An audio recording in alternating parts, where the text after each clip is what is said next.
Welcome to Late Night Q&A with ZodWriter. I want to thank everybody for being here. This is earlier than we normally do late night Q&A, and I just want to say thank you to everybody who has supported this show for 50 episodes. This is very exciting. I'm very happy. I'm very happy with the direction of the show. And so without further ado, I would like to bring on one of my best friends that I met when we started our release the Snyder Cut thing. Somebody that is absolutely amazing, and honestly, I couldn't think of a better person to have on for the 50th episode of Late Night Q&A with ZodWriter, and thankfully he is here. None other than my good friend, the Scoop commentator himself, the great specialist, Mr. Syl Abdul. Wow. Welcome to Late Night Q&A, my friend. It is so great to have you here, man. Wow. This is awesome, man. First of all, congrats to you, 50 strong. I remember a couple years ago we said, Zod, start your channel, and you did. So I know, and I have to say, I remember it was you. You were the first person to tell me when I had started doing my channel. I think it was like sometime early last year or something. You were like, you're gonna be at 1,000 subs by the end of the year. And you were right, 100%. Mm-hmm. And you had faith. You were like, no, you're gonna be there. It's here. I mean, it's. Yeah, I mean, and I say we may get into the whole history of stuff, but I'll just say this side thing is that when we started streaming together with the four nerds, Zai had the most equity of anyone. So I was like, dude, if you start your channel, I had my channel at that point. I haven't had a channel. And I was like, Zai, you already have a following, right? So I was like, bro. And I thought of the potential crossovers too. I think ahead. And I was like, Zai, you start your channel, I'm gonna start mine. And I foresaw seeing Zod on my channel. That's really was my main plan.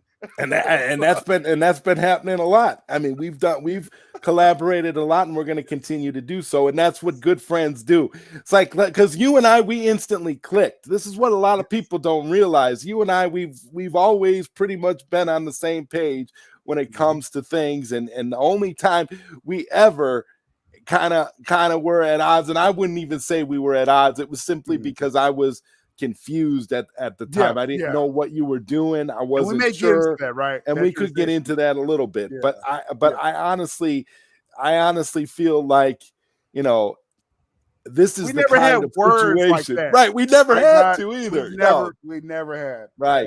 It's amazing. It's amazing. We've always been cool. And this is one of those things where this is one of those streams where I'm doing this. I'm doing this every week, and I wanted to get you on, but I wanted it to be a special episode, awesome. And that's why I honestly say, man, episode 50 is I think is as good as it gets right now. Awesome, man. I mean, people again, thank you, like I said, for letting me be a part of this. Like I said, I mean, anytime you would have asked me, I would have done it. You know what I'm saying? You already know, but I'm glad to be here for this one. So, yeah. And Cedric Ramos here says, Syl Nation, Zod Knights, rise up. We are here. Yes. Yes. And this is really cool here. Late start, another L for Syl. Yeah, another L. We got to talk a little bit about that, Syl, because you've been collecting all these L's. I love it. especially when you take into consideration, pink-haired gangsters who like to threaten and coerce and talk about the zeitgeist of society and all kinds of craziness. I really, I don't really know what to say.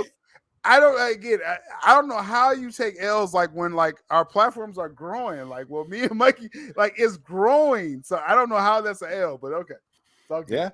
Yeah.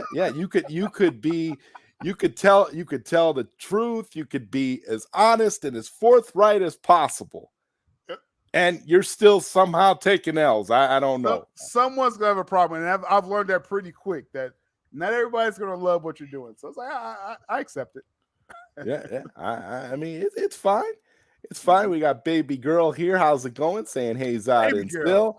We got Neo Sevens. What's up, Mark? It's good to see you. Late start Q&A. Yeah, definitely. L. Definitely. Hey, another L. What can we say? We gotta keep with the tradition of L's around here because we got a lot of them.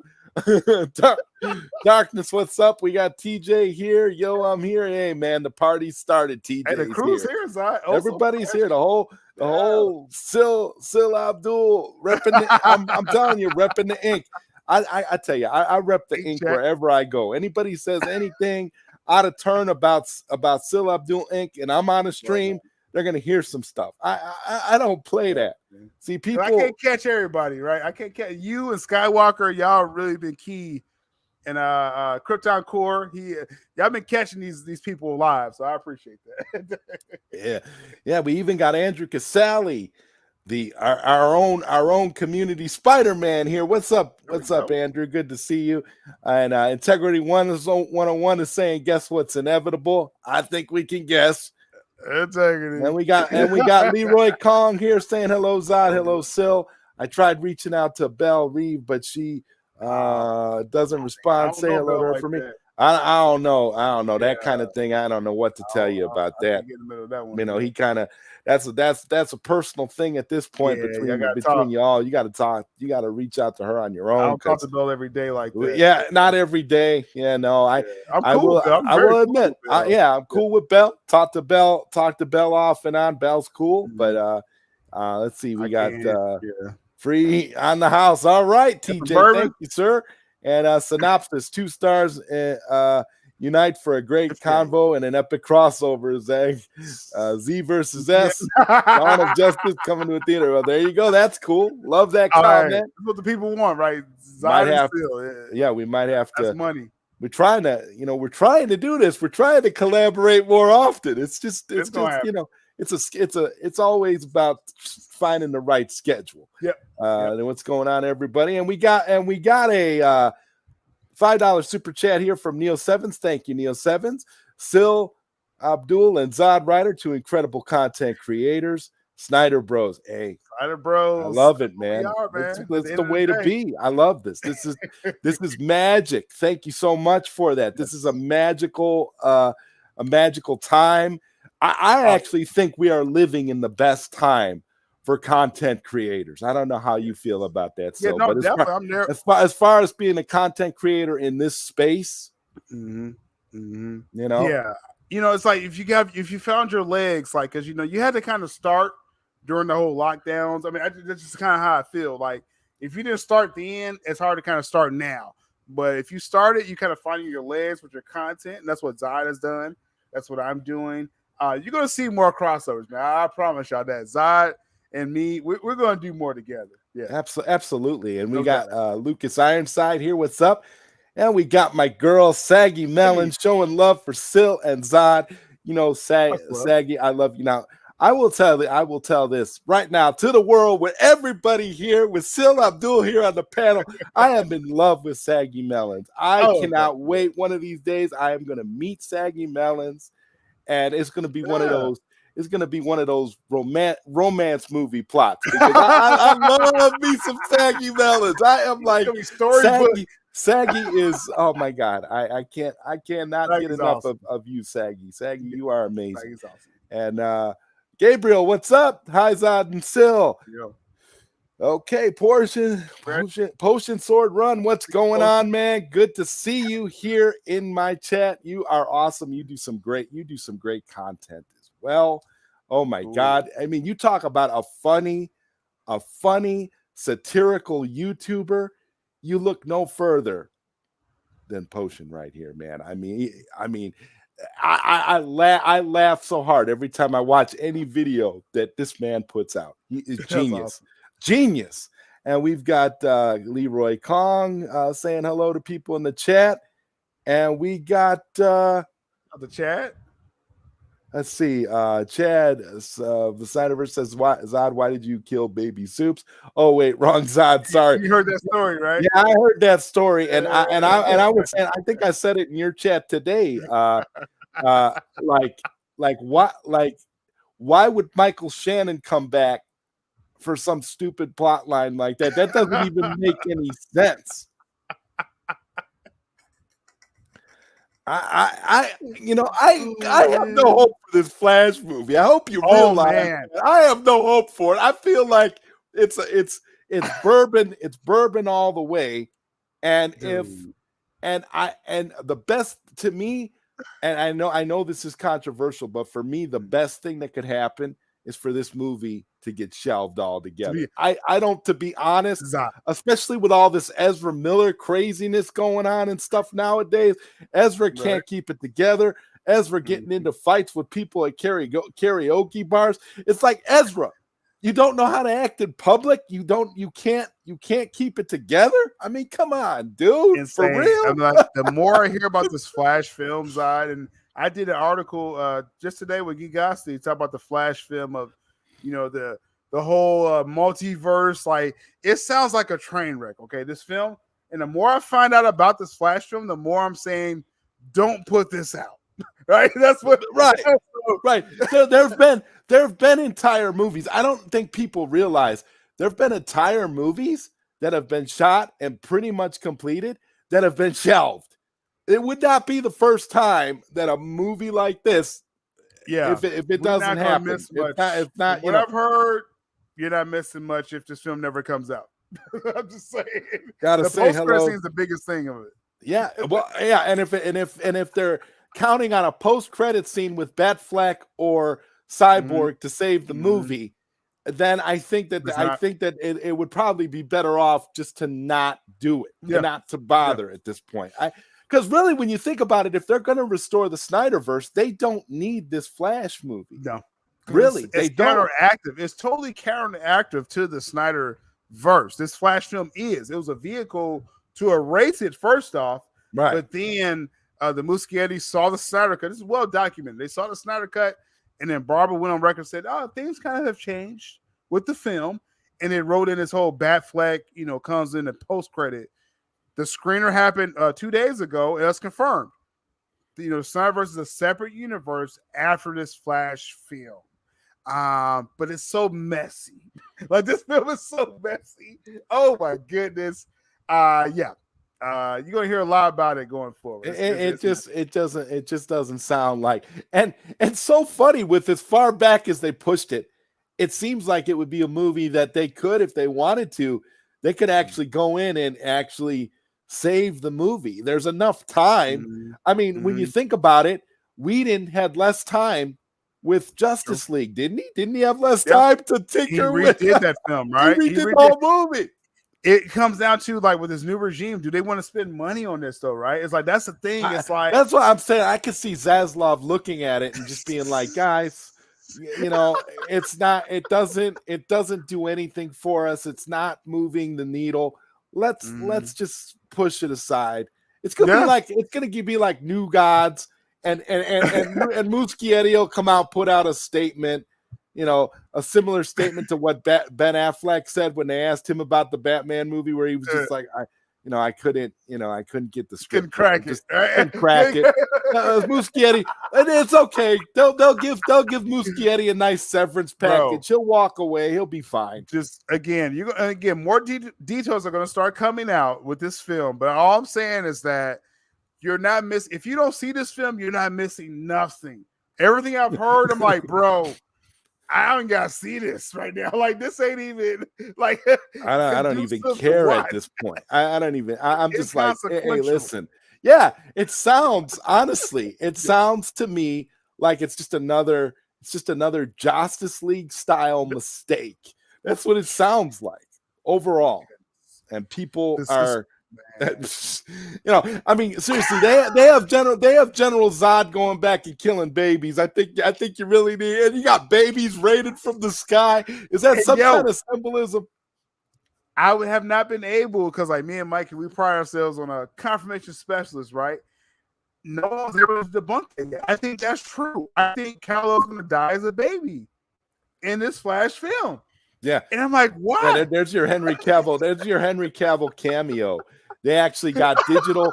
They actually got a bunch of pictures of him when he was a baby, and they CGI'd his baby photos into like baby Superman, and that's what you basically have right there. what I'm saying, because I'm piecing this all together as we go. It's like real time as I'm piecing this together. But I'm getting people sending me info from the screener that happened a couple of days ago, and Mikey got information, and we're putting this together. But I think Cavill, I think you'll see him in the beginning of the film, and then and that post credit. Oh yeah. I think Cavill's in it for sure. Yeah. He's in the movie It's without a doubt. It's not gonna be no cool sequence at all. It's like it's really gonna be like a wasted, you know what I'm saying? Like cameo. But Cavill's laughing all the way to the bank because remember a long time ago, you and Mikey reported on the fact that Cavill had signed a deal to appear in DC films. Cameos. Okay, this was before all the talk about Man of Steel 2 and stuff like that. So he's probably got to fulfill those cameo obligations. So he can appear in this throwaway Flash film that may never see the light of day. That can count as a cameo if you really. And I believe he's in Black Adam. I really do. I think he's got at least a small part in that film at the end or something. The Rock wants that really bad. I think he's going to get it. So I mean, as far as DC goes, that's the movie I'm looking forward to at this point. Black Adam. But this Flash film is so just unnecessary. Again, the more I hear about the plot, y'all gonna find out more about it. I promise you. But this sounds like the most unnecessary film I've heard in DC history. Like I'm just telling you right now. Oh my goodness. Oh my God. Yeah, for real. Nothing in there that's like, substance. Oh my goodness. It's like the whole purpose of the film has been completely outed. It was created once again to erase the SnyderVerse. That's really what the movie should be called. The Flash erasing the SnyderVerse. That's what it should be called because that's what the purpose of it is. Just like the Batman movie with Matt Reeves was conceived as a distraction to get y'all to forget about Make the Batfleck movie. They didn't want you. They even ganked Ben Affleck's title, The Batman. They took that from you too, so that they could say, okay, we're gonna sell all these calzones. We're gonna sell 100 million. We're gonna sell $1 billion calzones to you with all the extra Catwoman sauce, and y'all are gonna love it. You guys are gonna just eat it up. And that Catwoman sauce was fire though. extra garlic. Y'all saw my picture. That was fire. That was, oh my God, the way it looked. Igor's like, evening, guys. What's up, man? What's up, everybody? And we got Zod. Can you be the sideline reporter on Scoop Center? Okay, we have to work that out. That'd actually be kind of fun. That'd actually be kind of cool. You already know, like I said, Zod's gonna be on my channel. Zod already knows this. Y'all should know. The viewers should know. Like, anytime I can get Zod on my channel, I will jump to that channel. So y'all already know. And Barry is juggling babies, and Zod's killing them. So the babies are so Neil, the babies are coming down from the sky, and we turn around, we look, and we see Michael Shannon's General Zod using his finger to almost like Fist of the North Star style. He's using his finger where he puts his finger in the air, poof, poof, and we just see all the babies exploding like balloons.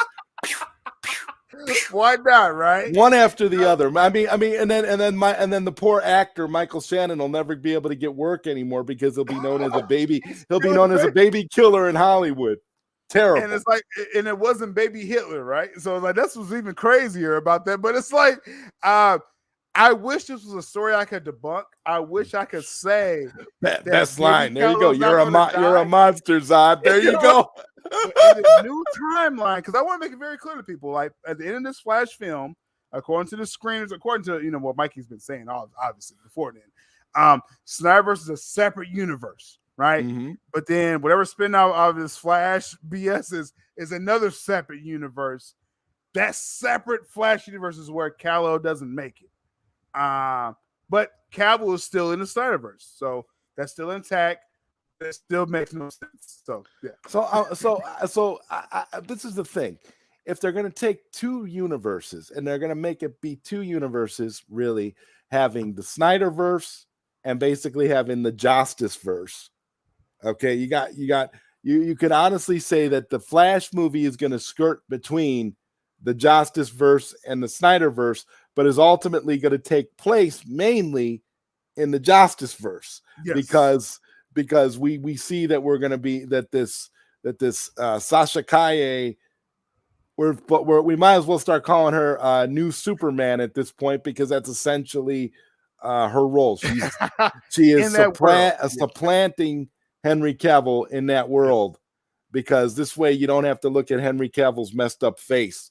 Because I think that's what it is. I think they realized, well, if we continue to use Henry and it's continuity to Justice League, he has to have a messed up face. Otherwise, I mean, just what I heard with this film, like, again, we're still piecing it together, but just the jumbled information we're getting.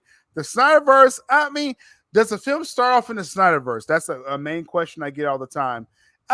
Muschietti is going to imply that this Flash is the Flash you see at the end of Zack Snyder's Justice League, right? Running through the streets, happy, he's discovered his ability. And Iris West is in the film, and Iris is in it. But when you see Iris, when she's in the film, she's going to be just as confused as everyone else, because the world's going to change by the time you see Iris. It'll make sense in the future, I promise y'all. But the SnyderVerse element of like the backstory of this film is true in a sense, but it ends very early in this Flash film because everything goes haywire, and SnyderVerse is put aside very early in this film. Now what they wanted to do was to put it aside and kill it. That's what they wanted to do. But after seeing the Snyder Cut, the Muschietti says, no, let's make this a viable universe. Respect to Zack Snyder. Props to the Muschiettis for that. But their film, oh my goodness, you're not gonna like that world. I'll tell you. And Mikey also said that Muschietti has had conversations with Zack. So that means that Muschietti at least respects the Snyderverse to some level, regardless of what the studio thinks about the Snyderverse. There's still got to be a little bit of creativity in there somewhere. This film is a mess. I mean, I can't say this enough with this. They call us Flash Bashers already. I said that going off of insider intel, but now people that have seen the film are reaching out to me, and I know these people, so I have a trust with them already. So when they're telling me about what they saw in the screener, it's a shit show. This film. It's funny to me. I really, it's confusing. It's funny.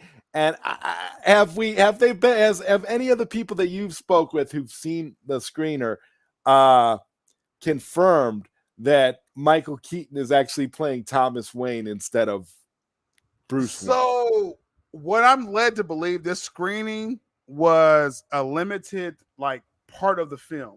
That's why no one's talking about Cavill. Yeah, they didn't get the full film. So they got like 37 minutes of the film or something like that. They probably got, No Way Home did that, right? They did like 48 minutes of the No Way Home without showing Andrew Garfield and Tobey Maguire, right? That's what No Way Home just did, 4 months ago, right? It sounds like that's what this screening was. It was just showing you the Flash parts. I will say, as far as what I heard, this Flash film is going to be very much a Flash film. I'm going to give them credit for that. It's going to be more of a Flash film than we thought. But as far as, let's see, what was the question? As far as killing the Cyberverse, or what was your question? Your original question? No, about if Thomas Wayne. Oh, Thomas Wayne. No one can confirm that. This is so crazy. Like the screening that they saw, it wasn't a lot of Michael Keaton at all, according to this screening. But again, if it's like less than 50 minutes, how much, are they willing to just show all the Flash bits or what's going on there, right? But I wonder if it'll be like one thing that it won't be. They won't be able to say that they showed you all the best bits in the trailer, because we've not seen anything based off of the trailers. The trailers have been so slim you can't even make out what's going on when you watch the teaser. I'm leaning more on because I got an article with Geekosity, and it was two possibilities I was presented with months ago. The whole Thomas Wayne angle, because of the Jeff Johns influence with this film. He's a producer on this film. They may want to give him credits with the Thomas Wayne, but not use Jeffrey Dean Morgan. Insane, right? But he's not in this film. JDM, not in this film. But Keaton, there was a early script idea. Mikey, we did paper cuts on that. Yeah. Where that was an early idea. Now we've heard that may have changed, where he's literally just like, no, I'm just replacing Ben Affleck totally, and it's which is probably worse than the Thomas Wayne idea. But it sounds like that's what they're doing. The latter, just totally replacing. My thing is considering how crappy and discombobulated this all sounds anyway. I mean, they might as well just replace Ben Affleck with Keaton all the way through. Yeah. Where not only that, okay, Keaton has always been. They should just do the movie like Keaton has always been Batman, and that's it. That way they don't have to. There's no confusion. There's no convolution. There's nothing. It's just that Keaton is who they chose to establish as Batman. Why have so many quote unquote Batmen in this movie to begin with? It makes no sense. There's no reason for it. I swear, by the end of this film, that's gonna be the question. Like, why do we have multiple Batman in this film? Because, like, again, how it's kind of shaping out, it was no reason to do this. Right. This Flash film, again, this is a very inconsequential film because it's not gonna be real ramifications because they're reaching back to the SnyderVerse at the end of the film. So it's like, then why did this film happen? This feels like Matt Reeves the Batman. This film is a byproduct of an outgoing regime. That's what we have to remember.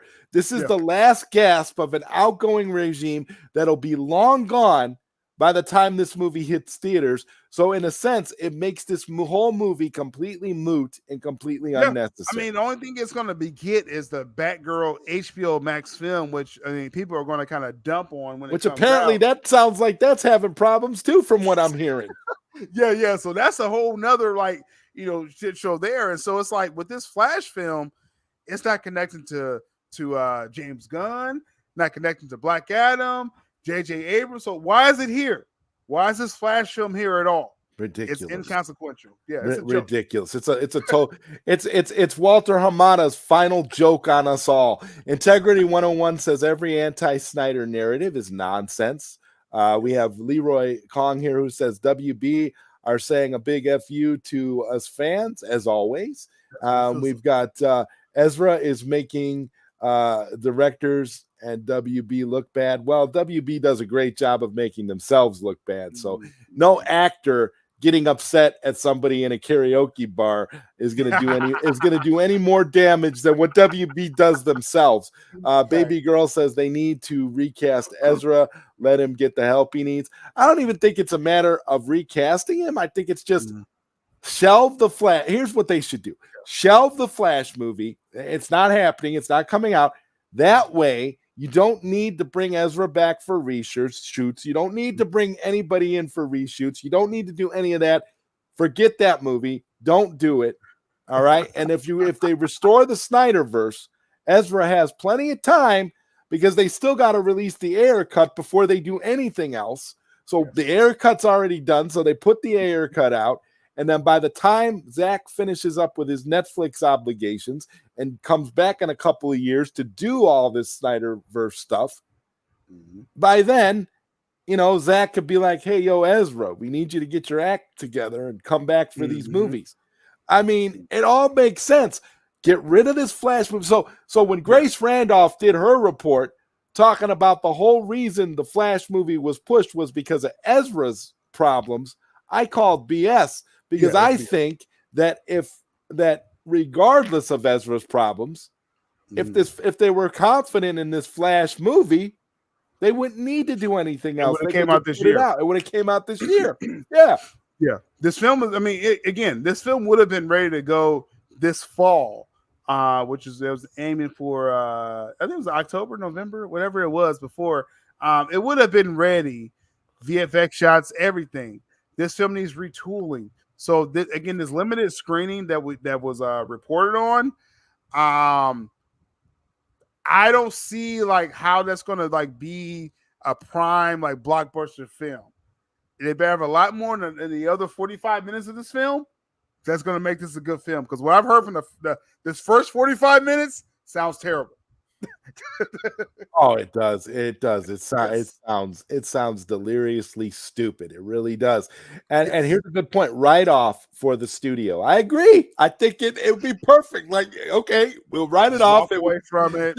I mean, if they wanted to, Zaslav could even use the Flash movie as more ammunition against the people that he's letting go of, because all those people are gone. So now it's like, okay, Yeah. these people are out the door. So I don't, I don't understand. Like I said, Zaslav, again, if people don't realize with the Discovery takeover, Zaslav is interviewing people, multiple people that could do Toby Emmerich's job. Like they're known to head film divisions. Toby's done. When Toby's done, that means Hamada's done. There's going to be a new DC Studios, as Mikey has said months ago, a new committee to run DC Entertainment. So the new regime's coming in, y'all. The merger closes in about 12 days. So, yeah. Shout out to Skywalker the Jedi Skywalker. with $5 super chat.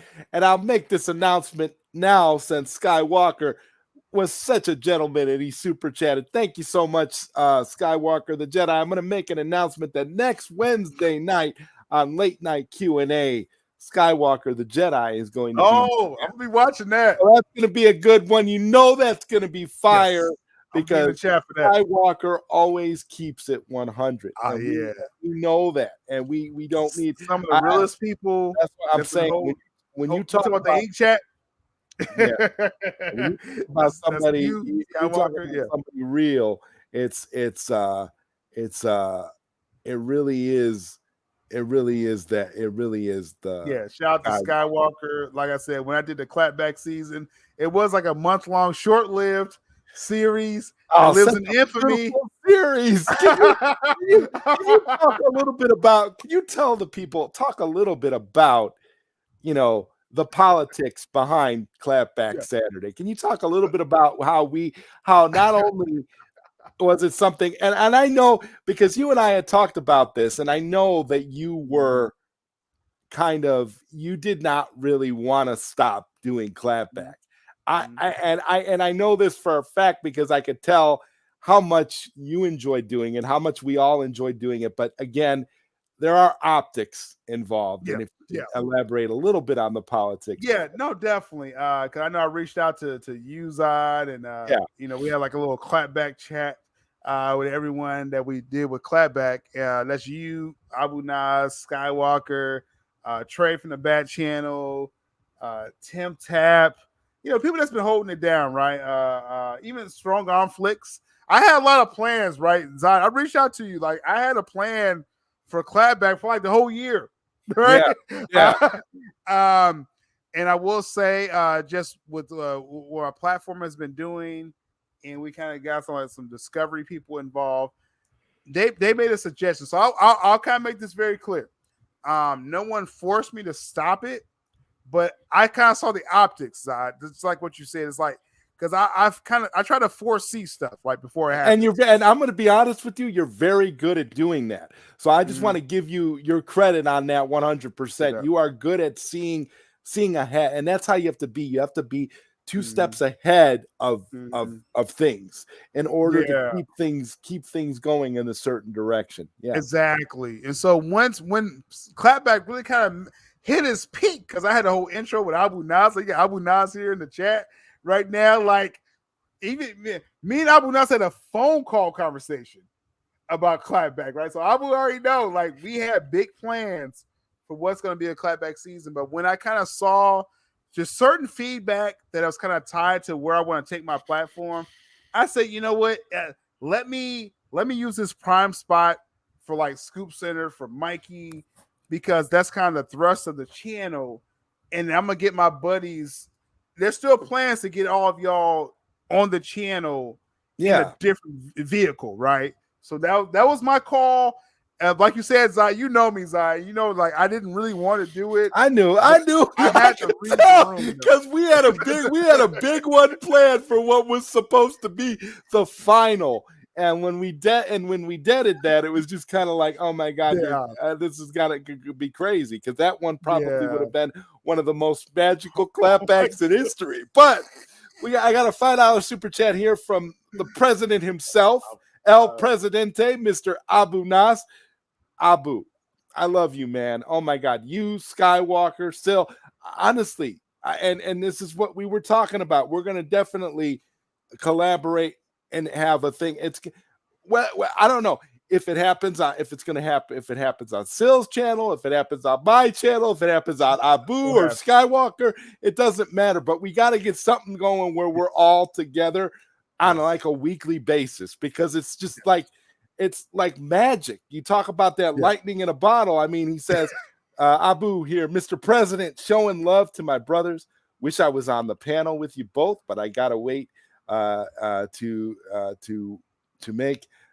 I gotta wait to make my return. Keep the faith, and let's get the SnyderVerse. Yes, absolutely. Thank you, Mr. President.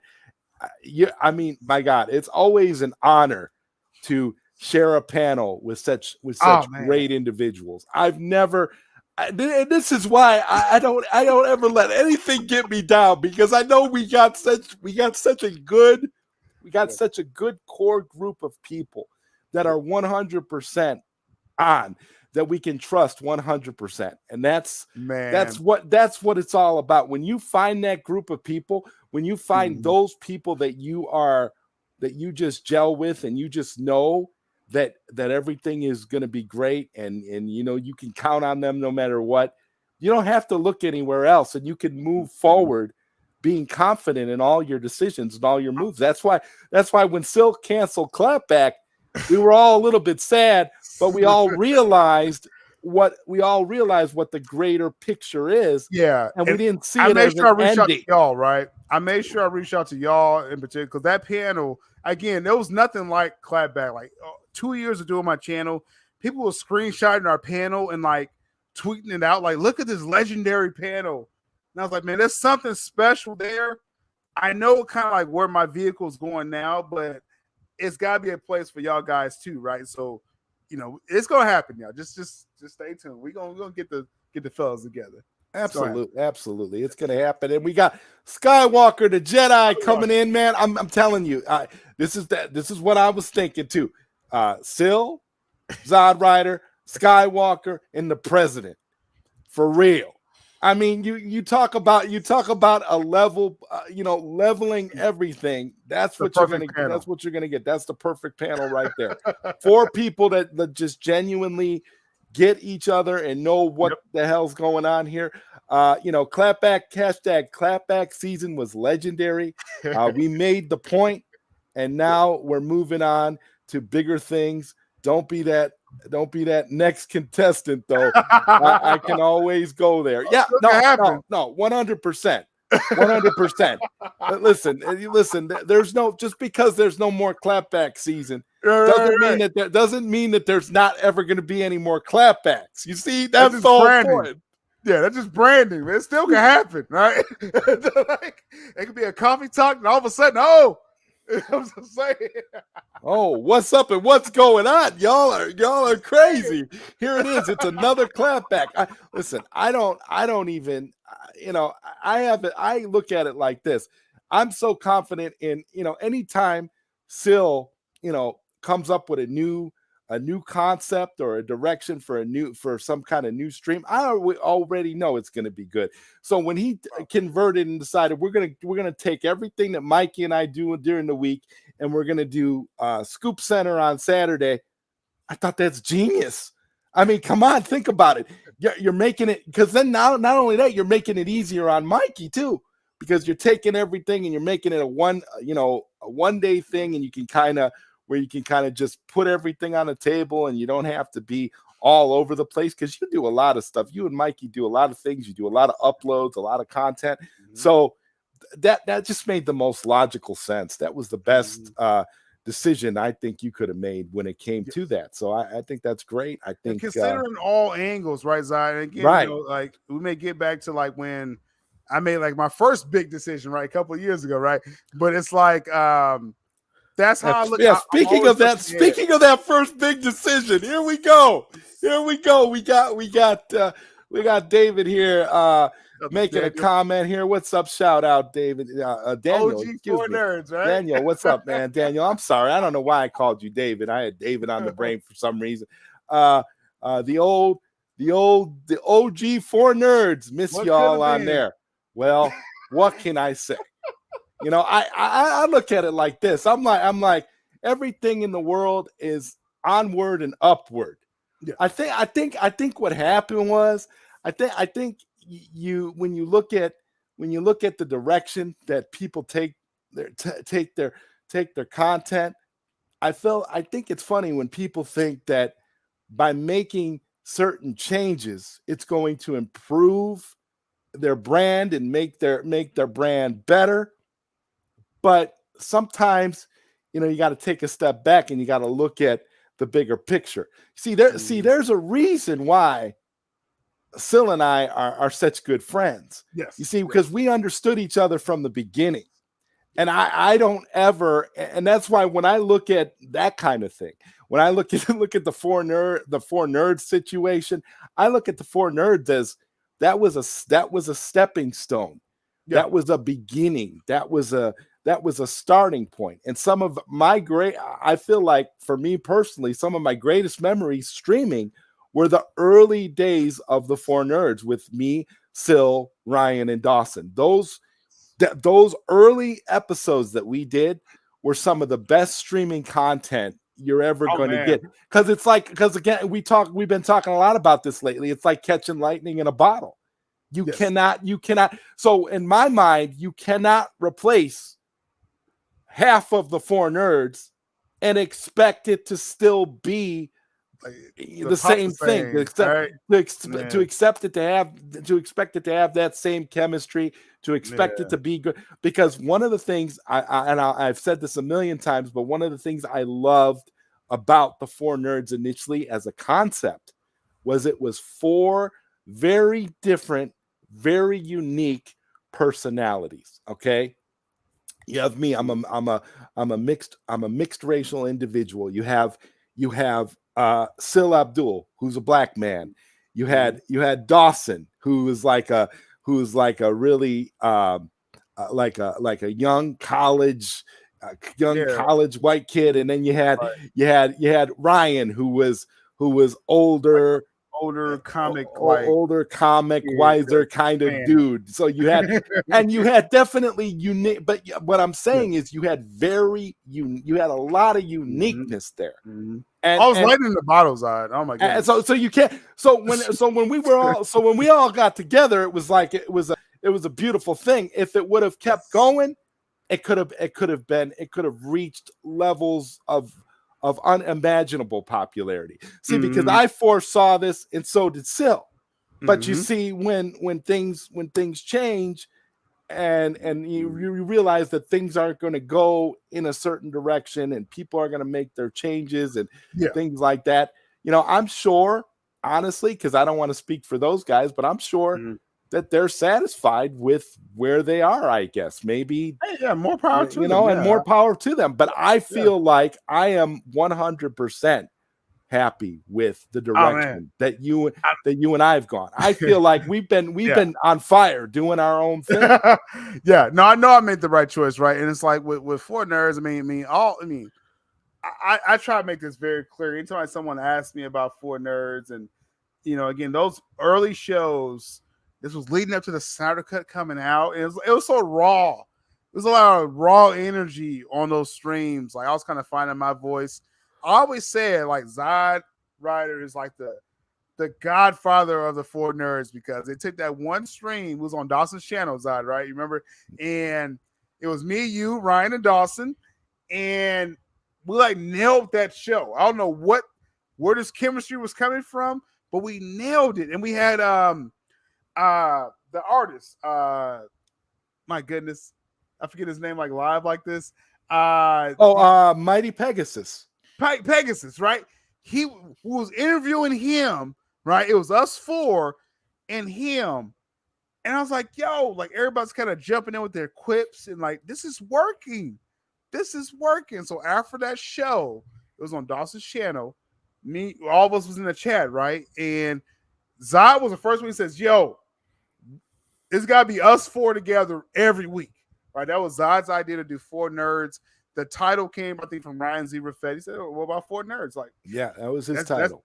that's a nice hashtag, right? And we like went from there, and it was a great journey for what we did. And then just me personally, I started seeing like just different avenues that I could. I didn't start my channel yet, right? And once I started my channel, and I was still with the four nerds, I was like, man, we could kind of do something different. But I felt like, and again, this is my opinion. No knock on the collective group at that time. Now individually, I may have some knocks for certain people, but just the group of four nerds at that time, because I was a part of that. It was no knock on y'all, but I was like, I see like a different angle, not the same, rigmarole every week. With four nerds, like let's find a guest and let's do the same. Ask them about the Snyder Cut every week, and I was like, we gotta kind of mix this up. But at that time, Zod, and I probably never told you this, I was like, I didn't know my voice and all that at that point, right? I was kind of following you and what y'all was doing, and so I was like, man, I could do something different, and that's when just as fate has it, that's when James from Geekosity reached out to me. And he's like, yo, do you want to, we've been watching your channel. You mentioned Mikey Sutton on your channel. That's literally how it happened, y'all. Like, I mentioned Mikey one stream, probably two streams. And his people reached out to me and says, yo, do you want to put out one of his articles live? Because Mikey's trying to do more like, live streams. And once I started doing that, I started seeing people around the four nerds changing, AKA Lycats. And that's when it got kind of weird with that group. And so that's when I kind of started pulling away. It was a collective thing. It wasn't just for nerds. It was Lycats. It was Culture Nerd. I'll preface that by saying me and Culture Nerd, Taylor, we've talked since then. We're cool. But just at that time, I was pulling away from everybody because it was a collective, entanglement there with four nerds. Whether y'all probably knew it or not, Lycats was a big part of what the four nerds did after that. And then you got the motion comic situation with the four nerds after you left, Zod. So I foresaw that then, Zod. Now, me and you talked about it 2 years ago, and I it's almost like I couldn't tell you everything because it didn't happen yet. But I saw what Lycats was doing with them, and then the motion comic kind of made it very clear, how that to the world. You didn't have to do nothing. The world, that's what they say. What you do in the dark eventually comes to light, and that's essentially what we got there. And I knew what they were doing. And the Bad Channel with the $5 super chat says may have missed this, but how did you meet or know of each other before the four nerds? Streaming. That's stream. Yeah, the stream with Dawson. That's how I met ZodWriter. Again, I don't know if y'all realize. I mean, first off, ZodWriter is like an OG of a release of Snyder Cut movement. So that's the first thing I want people to realize. So when I end up on a stream with ZodWriter, I'm geeked out because I'm like, dude, this dude, he knows. I'm sure you. I don't know if you cross paths with Fiona, but I know you knew Mr. West Ashley. Yeah. Okay, so Fiona, Ashley, all of them. Yeah. Mm-hmm. Yeah. So I was there. Was like validation. Like that's how when we did the first four nerds stream and branded, that's like, man, as long as we have ZodWriter up there, I'm like, people are gonna watch us, right? Because that's how I think. I think like no one knew me. Ryan, we was nobody. Me and Ryan was nobody. Dawson had Dawson's channel. He had a nice, robust channel. Mm-hmm. His channel was growing. Yeah. I mean, it did, and then his channel just started to, we started doing it, and his channel just started to blow up. Yeah, man. He got to such heights. That's why I'm saying I don't know. I just feel like it was the original four was something of a mystery that will never be replicated again. That's something you don't really let go. You don't really let go of. It's if it's something good, it's almost like I don't want to. It's not like I'm trying to compare us to the Beatles or anything, but the reality is that in this space,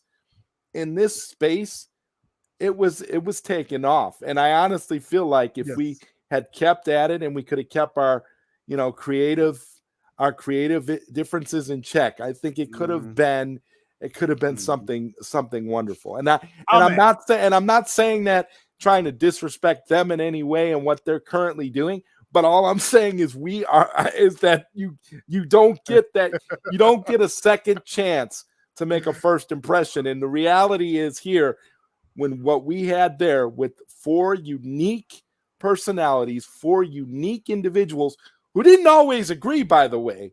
No, that was a big thing, right? That was the whole point. You don't want everybody to agree because you don't want it to be an echo chamber.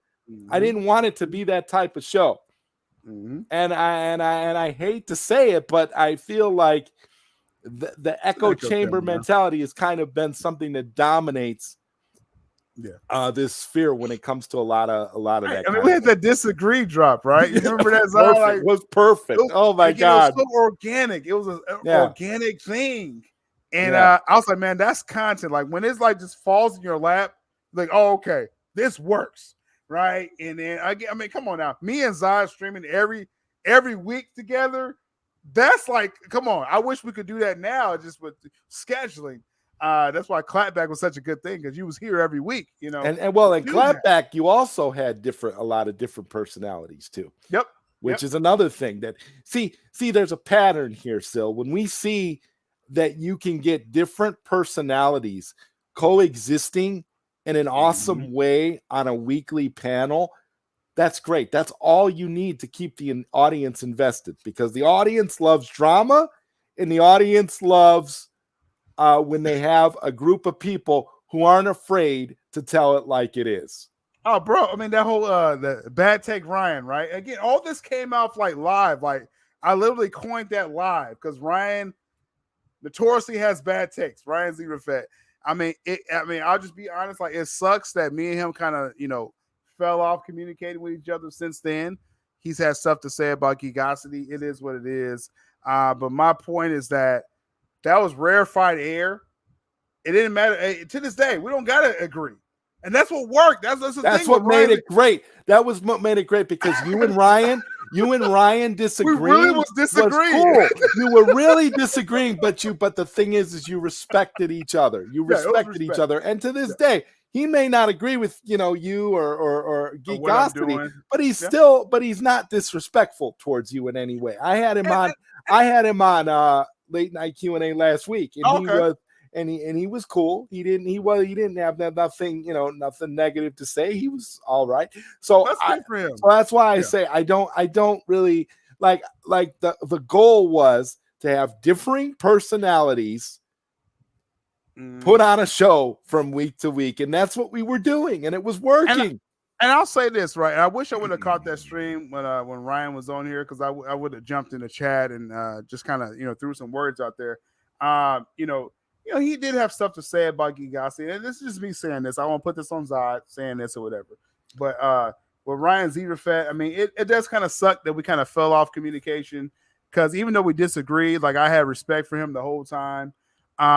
He kind of made his stance on what he feels about Mikey Sutton and Geekosity, and I can't change that. He's a grown man. But that's one person out of the 4. I mean, obviously I never disrespected you, Zod. Obviously, we're friends. But Ryan ZodWriter, out of everyone involved with 4 Nerds, I never had any side words to say about Ryan ZodWriter. So it's kind of unfortunate. He has stuff to say about Mikey Sutton, and there's a little video about what he's, or it's like a screen grab of what he kind of said. That was unfortunate. I know he's not that type of person. And hey, one day, you never know. You never know. Things can get smoothed out. But I have no disrespect to the throw at Ryan ZodWriter. And hey, like I said, maybe we could talk, one day in the future, man. So okay. Well, hopefully that'll happen, because that would be cool. That would definitely be cool, because again, differing voices and differing opinions. That's and that's why I say there's a difference. It's okay to disagree, but it's never okay to disrespect. So as long as you can express your opinion without legitimately attacking the other person, you're good. And we got Bat Dan here, $4.99. Syl, now that Zack Snyder liked the Geekosity article. You think you could get him on your show? Hey, we're working on it, man. That's all I can say. That's all I can say, man. We working on it. When Zach has another project, if he shows up on YouTube, I think I got a good chance. That's all I'll say. Yeah. I think it's always anything is possible. I mean, you saw when Zach was doing his YouTube tour, he was jumping on all sorts of channels. Didn't matter if you had 10,000 subscribers or 300 subscribers. If Zach wanted to be on your channel, he would jump on. Let's see, just not the same anymore. I'll stop by sometime and say hi to the new four nerds. Okay. Man, they're doing their thing, right? It's like it's no knock. When I left the four nerds, I said, I told Ryan again, and that's a wild thing. I reached out to Ryan first when I left the four nerds. Yeah. And I said, reach out to Anthony, ACS. Oh, I remember that day when you were actually the one that suggested when you were leaving. This is something a lot of people don't know, but behind the scenes, Syl was actually the man who suggested that Anthony, ACS, take over for him in that space because Syl foresaw a time that Anthony would be a better fit for that particular group. Yeah, and that group now, did that group still include like a ZodWriter? Like maybe like what they're doing now, Anthony fits great what they're doing. With Zod there, it's like that was a whole nother story. Maybe, one day maybe you'll share that full story. We talked, but that is what it is. But no, that's what I kind of foresaw. I was like, I knew I wasn't coming back to the group. I said I was taking a break. But I was like, Anthony filled in before. He vibes with, Dawson and them. So, I thought it was a perfect pass off with the four nerds. And a lot of people thought, Nicotina included, he thought that he thought for a while, he believed that I resented him for replacing me. And my thing was, I never resented Nicotina. I looked at Nicotina as the guy they were going to go to if me or say Dawson or Ryan had to leave the group. If one of us had to leave the group after you left, I knew it was going to be Nicotina. Nicotina was going to replace whoever it was, because if you remember at that time, Nicotina was already essentially a member of he was the fifth nerd for the longest time. The joke I used to say it all the time. The fifth nerd.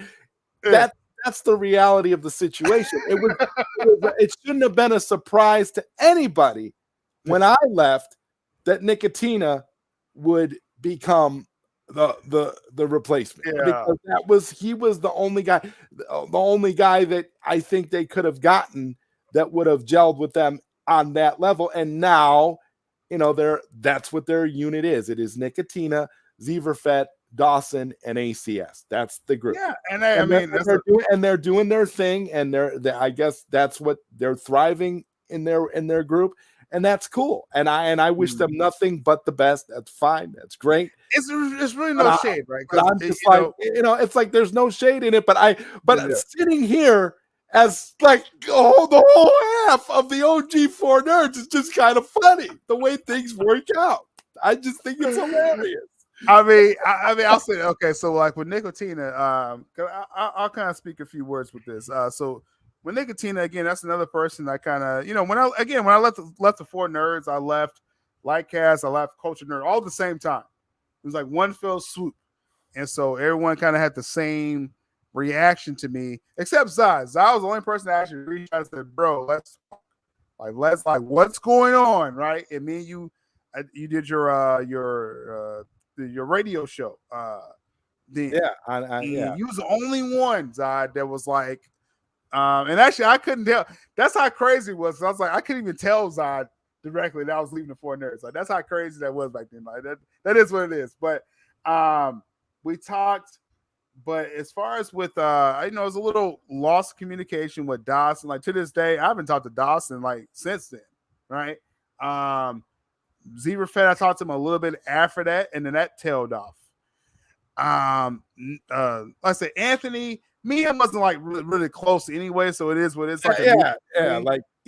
Yeah, it's nothing there, like, you know, with him, no shade. That's just what it is, right? Nicotina. So Nicotina, very interesting story with him. So I remember Nicotina when he started his channel back in the day, or I don't know if he started or he was just, you know, doing videos. I saw a video with Nicotina. Again, it's before I started my channel. He had one viewer in the chat. And we all start somewhere. It's not even like a diss. What I'm saying is that's how far back I go with Nicotina. One viewer in the chat. And like that one viewer was me, right? It was him and Krypton Cage talking. And I was watching their stream trying to figure out how to start my channel, right? It was like late because he's West Coast, right? So I'm he would do those midnight run shows. Yeah. So I was watching. I was like, okay, this is cool. I was kind of giving my feedback and things like that. And Nicotina was like, yo, you with the Culture Nerd? That's when I was with the Culture Nerd. He was like, yo, come on my channel. Let's talk a little bit. So that's how far back I go with Nicotina. And like to this day, like after, again, I left the Four Nerds, I don't know how that became something where me and Nicotina fell out because he wasn't even a part of the Four Nerds when I left, right? So it was very weird that me and him fell off on the communication, and he was kind of siding with people that was hating on my platform, like Cats, KC Beta, other people. So I do have a little side eye for Nicotina, only because he's saying, you know, public stuff with people that I don't really align with. I have that separate from Ryan Zerafed. He's just giving this opinion about Mikey Sutton. He doesn't like what Mike. It's whatever, Ryan. Right? Like I just think one day, hopefully, we can kind of squash that Zerafed. But as far as with Nicotina, you're moving a little shady right now, and we see you, bro. But it don't have to even be that way. Just to be quite honest, it don't have to be that way. So I know you watch Zod's channel, Nicotina, and just reach out to me and we can have a real conversation about that. So that's all I got to say. That's one of the things that I've always see. This is another reason why you and I get along so well, Syl, because that's exactly the way that I look at things.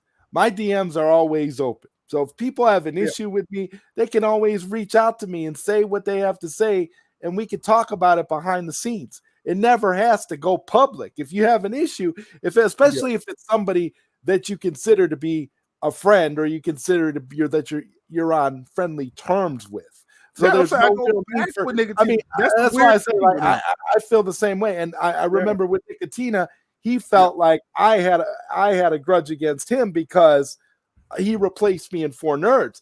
But I never had a grudge against him at all. I always thought, you know, he was cool. He just was running with a lot of people that I disagree with. So that kind of what my issue was with him. It wasn't so much right. It wasn't so much that I, you know, had an issue personally with him per se. It was just the fact that, you know, he's running with a lot of people that I really don't like. I can't really. It's hard for me to you know, be with him and you know, talk to him and you know, when there's people that are directly, you know, talking smack about, you know, geekosity, that kind of thing, little weird type of stuff. So that's what it is. It was never me having, you know, I never had a grudge. I mean, I knew, you know, like you said, like you and I have known Nicotina, you know, almost as far back as we've known each other, because we, you know, this was all, you know, early on kind of stuff. And this was before, I think it was before Nicotina even had a channel, right? Wasn't it before? He had his channel. But his channel was not streams where no one was there, right? And again, that's how it all starts. Right. But it's like, I'm just saying, Nicotina, like to this day, Nicotina's like, we see you, bro. That's all I can say. You know, I don't know if you think how you moving, like you like no one sees what you're doing.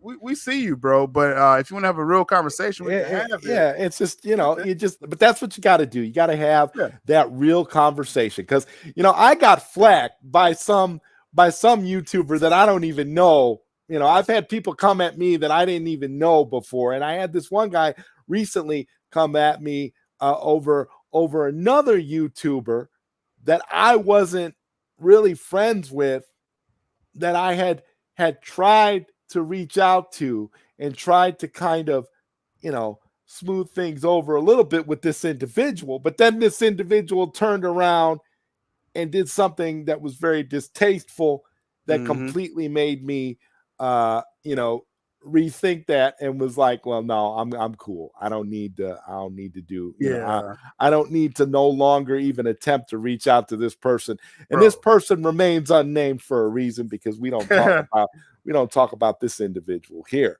Now, let's see.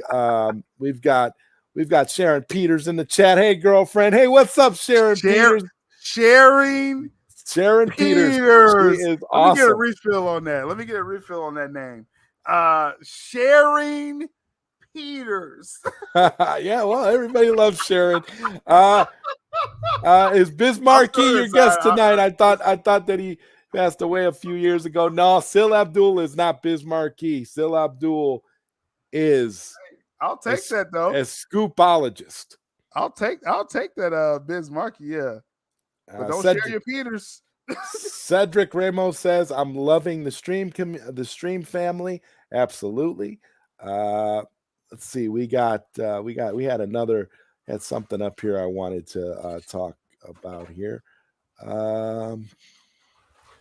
And thank you so much, everybody, for being here tonight. It's a pleasure having so many of you great people here in the chat today. These chats for this show are always filled up. This is awesome stuff. What do we got?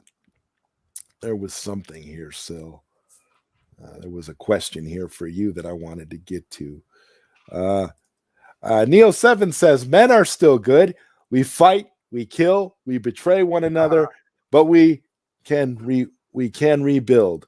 We can do better. We will. To quote the great Ben Affleck in Batman v Superman. Definitely. And that's the goal at the end of the day. I know people, they get caught in my ClapBack season and all that stuff, but at the end of the day, if I could talk, if I actually could talk to someone and smooth it out, I will.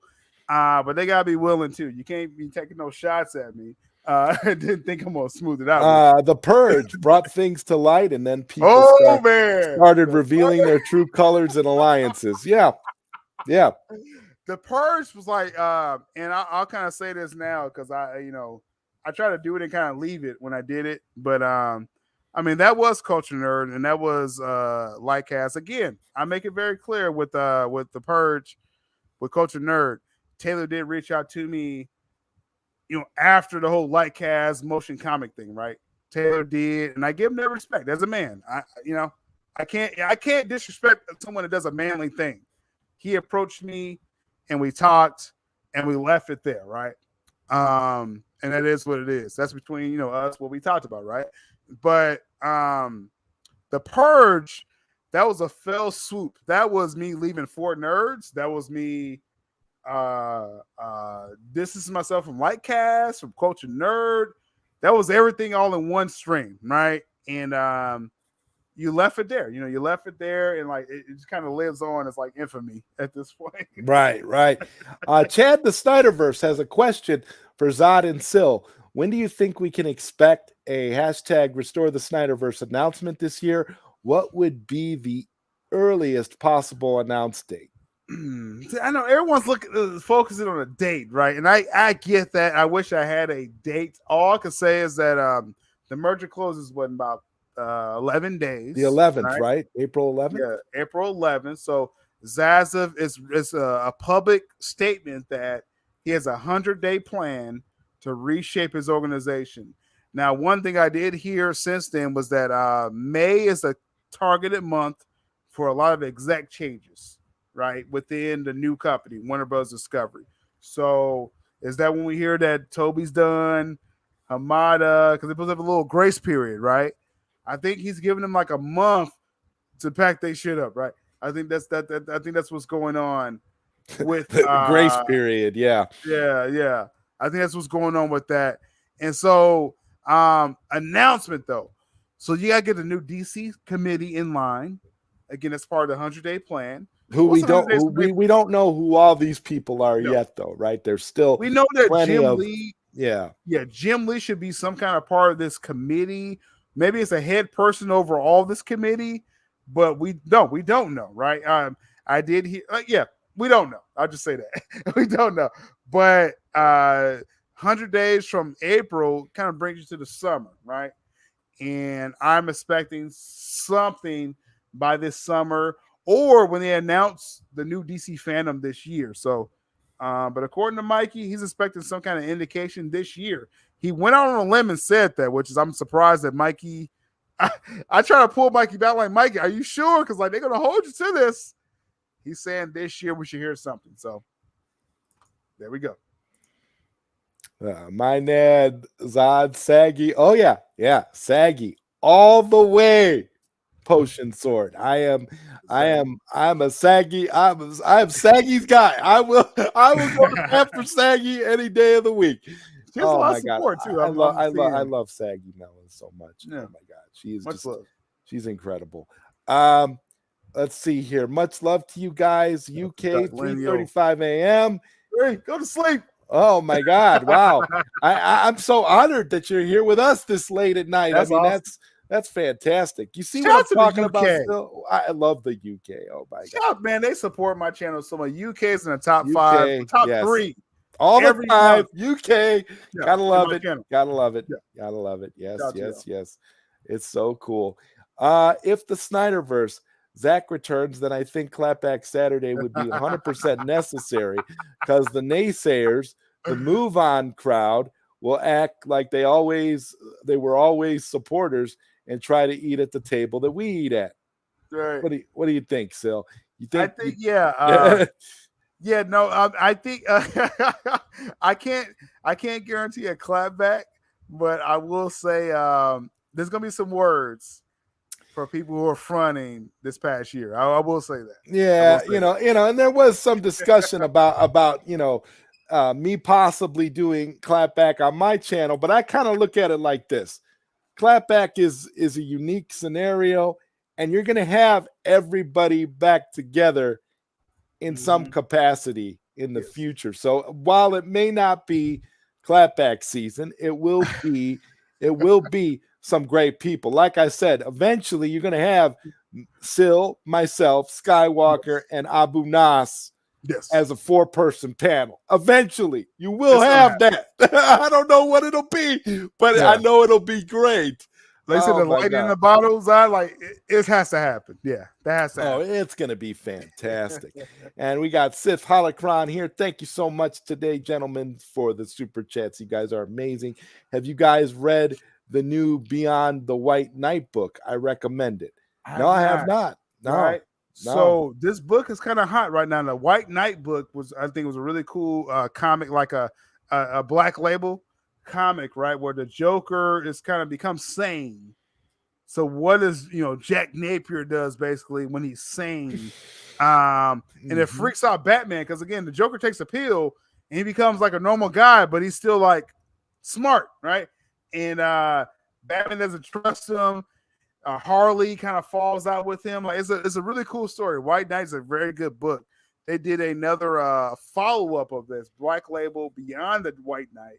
I haven't read it yet, but I'm looking forward to reading that. So gotta catch up with my comments. Yeah, hopefully it'll be great because I've you gotta love you gotta love when comics try to take unique and different approaches to characters because these characters have been around for like 100 years. So you've got to do new and interesting things. I mean, when you think about it and you see characters that have been around for close to or over 100 years, there's almost nothing that hasn't been done with these characters before. Like you've putting them in every single environment or situation imaginable. At some point you just it's hard to keep things fresh. So Jesse Allen # released the Ayer cut. What's up, Jesse? He says Will Smith just won the Oscar for a WB film. If anything, it would be better trying to help his career by showing some of his acting and dropping the Ayer cut. I think so. I think that would be a good thing. I don't think that's gonna. I honestly don't think this Oscar scenario that happened is going to affect anything. I really don't. I see it as a non-factor. In fact, I was talking with a friend of mine yesterday, and we were saying that it would be so hilarious if Will Smith and Chris Rock did a video together on April 1st and said that the whole thing was just an April Fool's stunt. I thought, my God, that would be amazing. Would that not be something like everybody got punked? I mean, it would be just hilarious. Like, I think it was real, right? I do think that. Yeah. It was real, but it was real. But then, it's like I'm talking about how would they play it off? How could they play it off in a convincing way? And if you did something like that, people would be like, "Oh, okay, well, yeah." That, and then remember, TMZ ran that article about how Will Smith loves slapping people and showing people how to slap. With it. Yes, that's his thing. That's his thing. He knows how to slap. That's why he has such great form as his hand is about to approach Chris Rock's cheek. Oh, he slapped a lot of people. It's a certain alignment with his hand where he's about to. it's just we never seen this like on an Oscar, right? Millions of people in front of millions of people, right? Like, okay, yeah, dude, like plus million people saw him slap. I mean, you're getting bitch slapped in front of millions of people. That's kind of demoralizing. He's a habitual I can understand. Well, there are people out there in the world. You have you ever met anybody, Syl? You met those like slap happy people? Like they're your friends. They'll meet you and they'll just be like, "Hey, how you doing?" And they're constantly slapping. That's never happened to me. Slapping people. There are people like that are like slap happy folks. I mean, and Will Smith looks like he's one of those people. I gotta send a shout out to the lovely Sherry. Saying hello, ZodWriter and Syl Abdul. What's up, Sherry? Great to see you. I love Sherry. She's awesome. Lovely Sherry. Sherry is awesome. Yeah. Come on now. She blesses the channel. When she shows up, I know it's a good stream when she's here. Oh, yes, absolutely. Hey, Syl, how's the Batman box office? Has it hit $1 billion yet? That's a good question. First off, like I don't know how I became this anti Matt Reeves Batman guy channel, but I have, right? It is true though. It still has not made 700 million. It has 2 more weekends in the box office. I think it's like a 670 right now worldwide. It may not notice how WB's not cutting the Batman's box office short like they did for BVS, but hey, who's counting, right? Right. So, again, with Matt Reeves, the Batman, it may not break even, meaning it's not going to be profitable. That's unfortunate. But it's going to go to HBO Max. They're hoping the next level now with this, and I'll kind of tell you this before it happens. It's about building up HBO Max subs. That's what the next wave of this Batman film is going to be, because it's going to HBO Max like in 16 days, right? So they already know the box office ain't gonna make it. It's going to HBO Max. Give us some profit for new subs, and then it's gonna be physical media the month of May. Oh yeah. It's so funny how it's literally Toby Emmerich is literally doing this 3-month cycle thing where you're getting the movie in theaters, you're getting it on streaming, and you're getting it on 4K Blu-ray in May to round it out. The whole cycle within 3 months. But they couldn't do something like that for the Snyder Cut, huh? The global phenomenon? No? Insane. But hey, I know there's fans out there. I got to start saying this now, Zai. Every time I talk about this film, you got to put like a little caveat there, right? Like, I know there's fans of Matt Reeves the Batman. And hey, Matt Reeves is going to do more. So be happy. On HBO Max. I don't think Matt Reeves is going to, I'm going to be honest, and I'm going to say this is just me speculating. I don't think that Matt Reeves is going to get another film. I think it's all the stuff that he does is going to be HBO Max or Discovery Max or whatever it is. Right. He definitely has the series coming, right? The Penguin at the very least. That second series is not guaranteed. I want to kind of break that to people if y'all don't know. He said, "Yo, I was supposed to do a Gotham Central PD show that's just like the Gotham Fox show," and thankfully AT&T says, "No, you're not doing Gotham Fox again on HBO Max." And so he said, "Oh, I'm gonna do an Arkham show," but that's not even guaranteed, right? Penguin has a better chance than anything else. He may get a second theatrical film, but I will say his trilogy is not guaranteed. I will say that.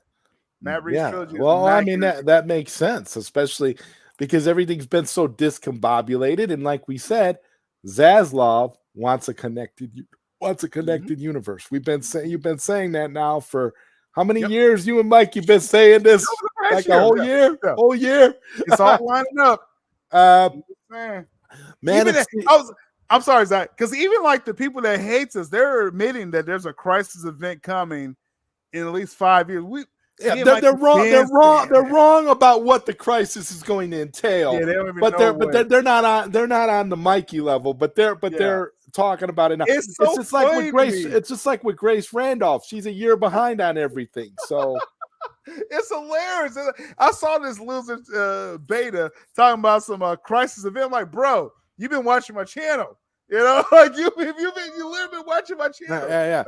The pink-haired beta is talking about crisis level events and talking about the zeitgeist. Yeah, I'm talking about you. I'm calling you out. I know you watch. I know you watch. Been saying this, bro. Come on now. I mean, you're attacking people who make logical points about why do you talk about this stuff? Why do you even bother? You get yourself all hyped up.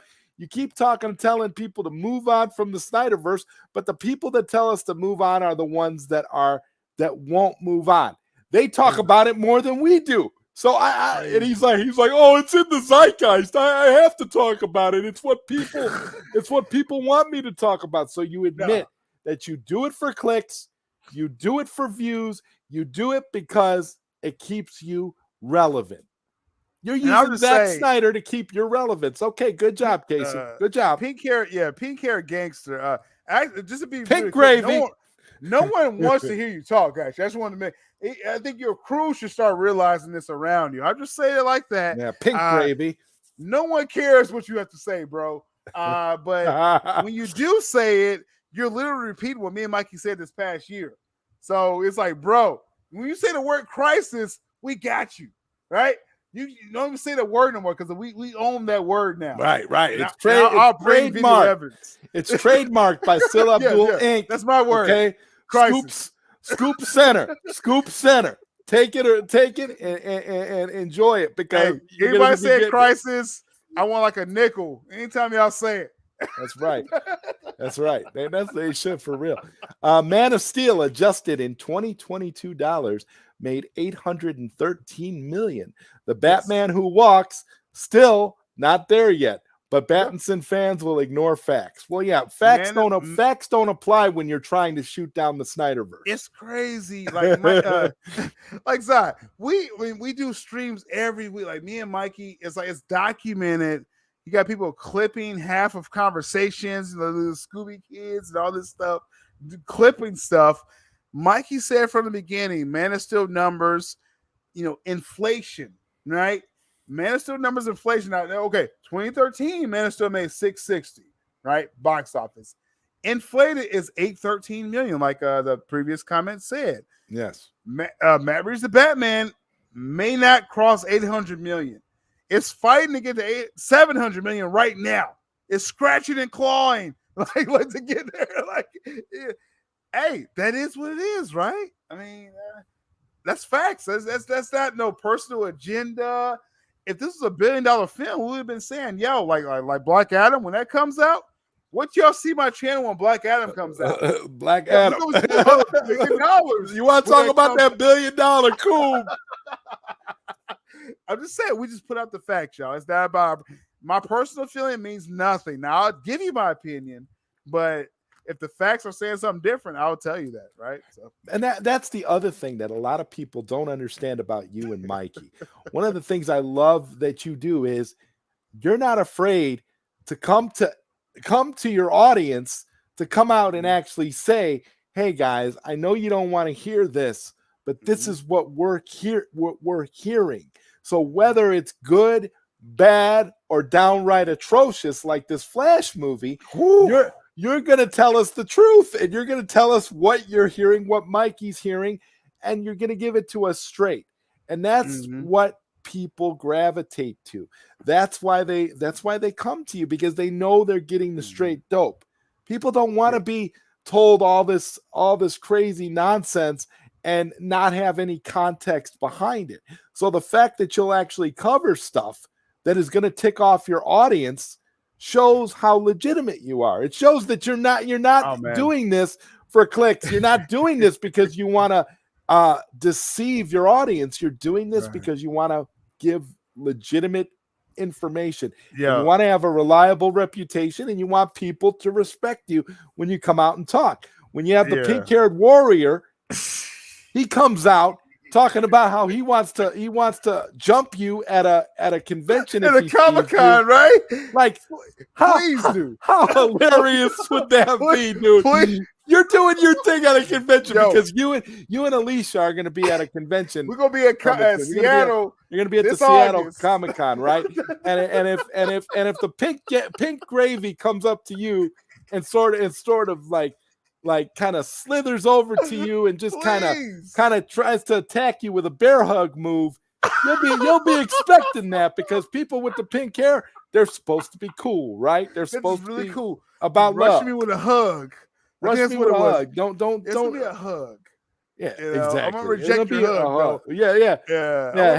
Hashtag reject the hug. Okay. Reject the hug. Zion's always on point. But I will say, as far as Breaking Bad news, so I will say, we've got a nice crossover with our viewers, Mikey, right? So I see Necron, Neil, everybody in there. Everybody here. Tuesday, I'm going to do a members only stream, where I'm really going to air out all the bullshit I heard for this Flash film. It's going to be in that member stream Tuesday, but it's going to be a little bourbon. Bring your bourbon Tuesday for that. But you raised a good point, Zod. A year ago, last spring, I got that article from Mikey. Actually, it wasn't an article yet. Mikey said, this is what I'm hearing. They want to kill the SnyderVerse and Batfleck in one swoop. That was the plan for this Flash film last spring, right? We ran that story. The video's still there. It's a lot of traumatized people after that. I was so somber when I did that, but it was because I trusted where the information was coming from. And when it changed, we let y'all know when the information changed. That's what we say, scoop commentary. What is that? It's an ongoing coverage of a story, almost like sports commentary, right? It's that's where that comes from. You watch ESPN. Best example, Tom Brady. He's supposed to retire, right? That was a report. Now all of a sudden, no, he's not retired. So the story changed, right? Did the person lie that said that Tom Brady retired? No, because he actually was retired. But then when the story changed, that's when our story changes. These people don't have critical thinking skills. So when you mention something like somebody's mind changed or the situation changed, to them that's not an answer. To them, no, take the L, because they're not all they see. They see everything in black and white. Well, no. Batfleck was done. Well, he changed his mind and decided he's coming back. No, Syl still takes the L. How does that make sense? If Zack Snyder's Justice League 2 gets announced soon, what are all these people that have been telling us for the last couple of years now that the SnyderVerse isn't happening? All these people that have staked their reputations on the fact that the SnyderVerse isn't happening. Oh, I've been in this industry for 35 years. The SnyderVerse isn't happening, guys. Yeah, okay, blue check mark. And when it does happen, what do you say then? Oh, I always believed it was coming. I just couldn't say anything. Well, Zach, the thing, what's crazy? Because I did this whole post about moving the goalposts. Right. These are the same people that told you the Snyder Cut would never come out. Pipe dream It was announced, right? people. So they moved the goalposts. Well, Batfleck's done. Oh, he was announced to be in the Flash film. Move the goalposts. Well, he's gonna die in the Flash film. Oh no, he's not gonna. So it's like a constant moving the goalposts. And Right. I'm gonna put the onus on the viewers and people out there on Twitter and social media. Y'all letting them get away with this, right? I've never been a part of a outlet that's been so scrutinized as Mikey Sutton this past year. Yeah, everybody goes at Mikey because you know why? Everybody goes at you and goes at Mikey because you're pro SnyderVerse. If you were not, if the stuff you were saying was not favorable to the SnyderVerse, if it was all bourbon like this Flash movie, and you were feeding into the hype of Sasha Kaye and Battinson and all this stuff, if you were drinking the Kool-Aid, they would be on your side. They would be praising you. I've never seen like the fault, because again, it's like we get messages, we get people just jumping in our chat saying nonsense. Like it's like, bro, like my viewers who really crosses over with your viewers as well is the most knowledgeable people I've met on social media, right? These people, they want the sources, they want to read the articles, and that's how I treat my viewers, right? That y'all smart people and you'll read, right? And and so when someone's telling you something different that you can't read, it's like, well, no, I read this here, right? And so it's very, like I said, critical thinking, like you said, Zod.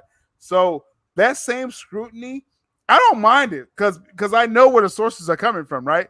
It's a whole nother thing. Like if we're like, it's like we're pulling the sham out here, like, oh, it's a scam, then we should be worried. But the fact that I know that Mikey has, multiple decades worth of journalism background, and the people that Mikey knows, my goodness, like, you're gonna find out very soon how deep Mikey Sutton goes. But as far as what he puts out, it's there for you to fact check for yourself. Like what you say, Zach, verifiable information that you can check for yourself. I always say that. I always say that to everybody. It was just like when I was getting called a crackpot because I said about James Gunn being the conduit between Marvel and DC for an eventual Marvel. That was right. It was true. Because, again, it can be independently verified that James Gunn himself approached both Marvel and DC about possibly doing something like that. And now, whether they eventually followed do up it with him too. Yeah. Just let you know that. Yeah, so, followed up. Yeah. So, I mean, come on. That was right, y'all. We don't, you don't speak out of turn. And when you do have something that, is speculative or you and Mikey are not sure about, you actually say that every single time. But I've noticed that people don't think about that. They don't listen to disclaimers. They only hear what they want to hear. They hear what they want to hear out of you, and then they come back. So they may not. So even though you said that something might have been speculation or whatever, if it doesn't go the way that you talked about after you said that, then they say, oh, well, he needs to take the L, regardless of the change and regardless of the fact that you said you were speculating in the first place. So I've never been able to understand that line of thinking. Funny, which is why I say critical thinking is dead. I put out an article today where it was literally a speculation article. I put factual information, and then I told you when I speculated, like in the article. And obviously, Beta's got, triggered by me speculating in an article. Right? Pink Beta doesn't like it when you speculate, because when you speculate, it makes him look bad. It hurts his feelings. Let's see. Daniel 847 has a question here. He says, when the merger comes, do you think some of the movies might get canceled, like for the DCEU?